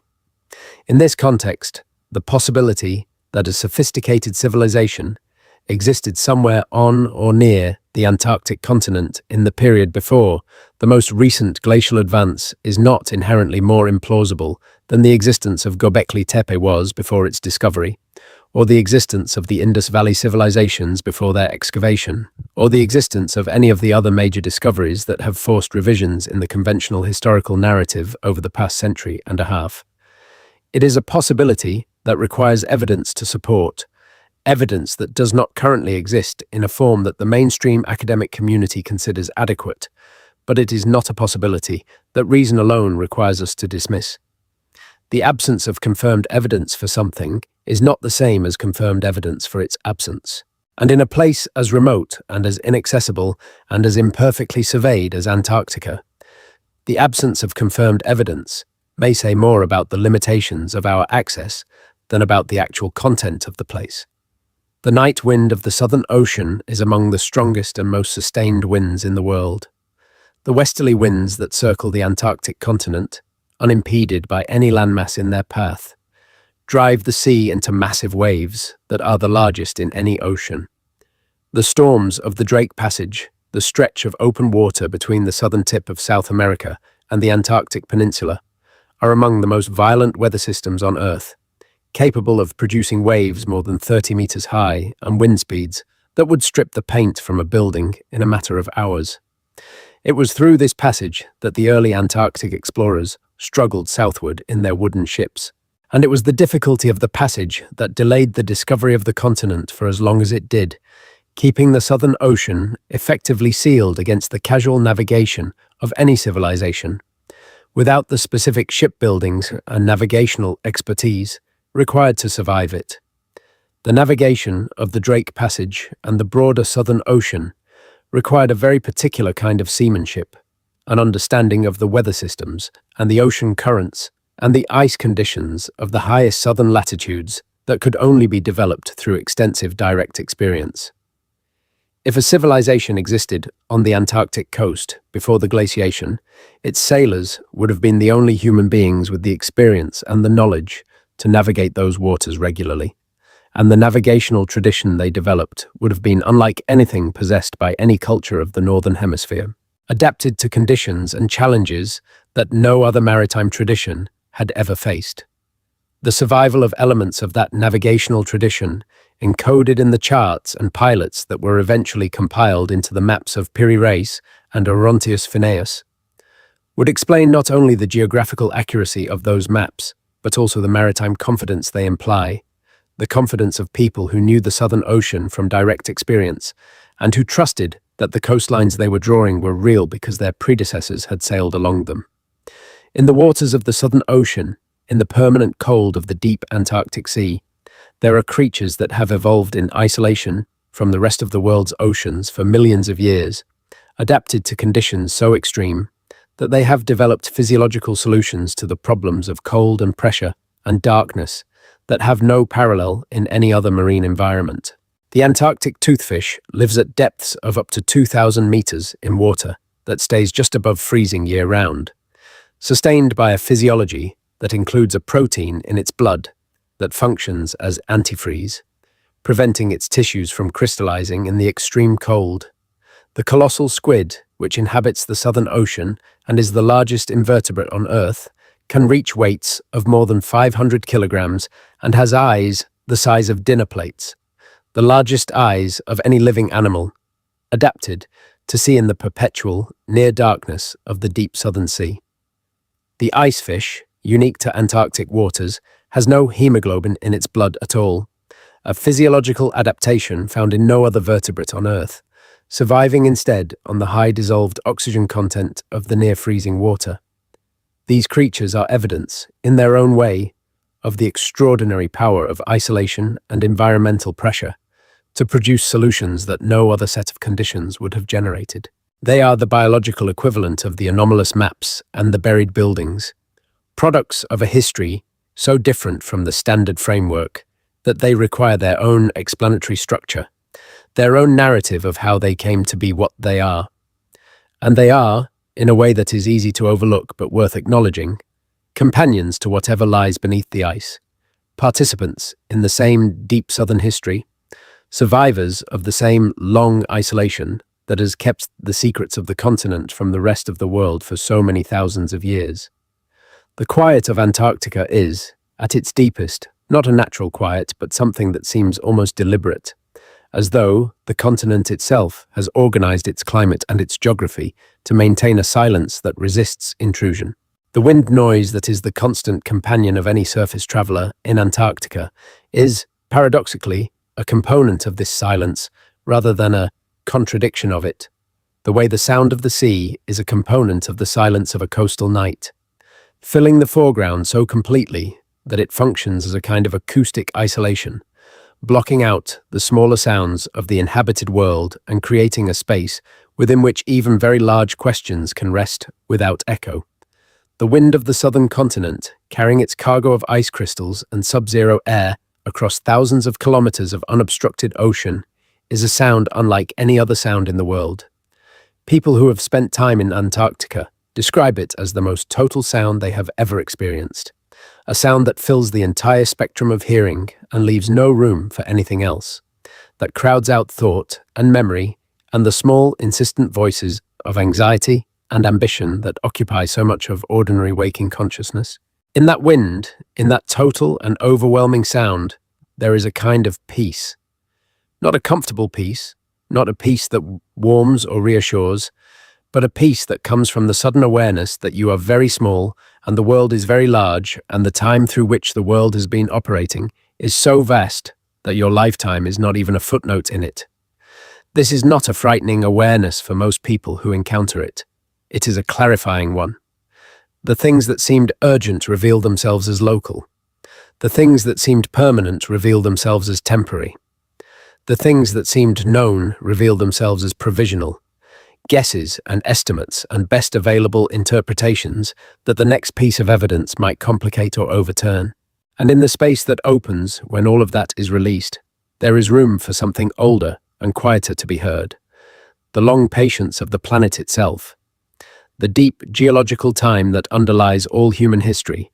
The billions of years during which this place at the bottom of the world was something different from what it is now, and the possibility, however remote, that it will be something different again. The stone at the base of the Antarctic mountains is some of the oldest rock on the surface of the Earth. Parts of the Trans-Antarctic mountain range contain Precambrian basement rock that is more than 3 billion years old, formed in the first quarter of the planet's existence, long before complex life emerged in the oceans, and incomprehensibly long before the first human ancestor stood upright on the African savanna and looked at the sky. The ice that covers it, by contrast, is young, cosmically speaking, a thin and recent film over the face of a very old thing. And whatever lies between the ice and the rock, in the geological layers that were deposited in the long period of Antarctic warmth before the most recent glaciation, is young by the standards of the rock, but old by the standards of human history, occupying precisely the temporal zone where the alternative history of Antarctica claims its evidence is to be found. The layers of Antarctic ice are themselves a kind of archive, a record of the Earth's atmospheric history, stretching back as much as 800,000 years in some locations. Ice cores extracted from the Antarctic ice sheet contain tiny bubbles of ancient atmosphere, trapped in the ice as it formed, that allow scientists to measure the composition of air from hundreds of thousands of years ago and to reconstruct the temperature and greenhouse gas concentrations of the ancient climate. These ice cores are among the most extraordinary scientific archives on Earth, a direct physical record of the planet's climate history at a level of temporal resolution that no other archive provides. They show, among many other things, the regular cycling of ice ages and warm periods that has characterized the Pleistocene epoch, the succession of glacial advances and retreats that has reshaped the landscape of the Northern Hemisphere multiple times in the past 2 million years, and that has, in Antarctica, produced the current ice sheet through a more complex and less regular process of glaciation that stretches back much further. Within this archive, there are layers corresponding to the period of human civilization, layers that should, if humans were present on the Antarctic continent in those millennia, show some chemical or particulate signature of human activity. The burning of vegetation, the smelting of metals, the production of atmospheric pollutants from large-scale industrial or pre-industrial processes, all leave traces in ice cores that can be detected with modern analytical techniques. The absence of such signatures in Antarctic ice cores from the relevant periods is, it must be said, a significant piece of evidence against the hypothesis of a sophisticated human civilization on the Antarctic continent within the last 20,000 years.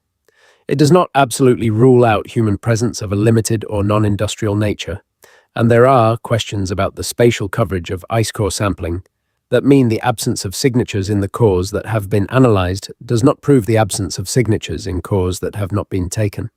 But it is a genuine evidentiary challenge for the frozen cities hypothesis, one that the alternative history tradition has not yet fully addressed.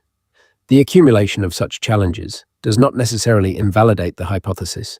Science progresses through exactly this kind of tension between anomalous evidence that points one way and systematic evidence that points another, and the resolution of that tension sometimes vindicates the anomalies and sometimes vindicates the systematic evidence and sometimes reveals that both were pointing at different aspects of a more complex truth than either framework initially captured.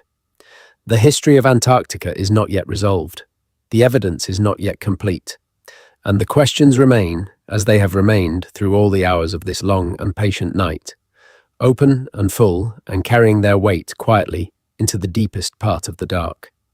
Let the last of these words find you in whatever state of rest has arrived.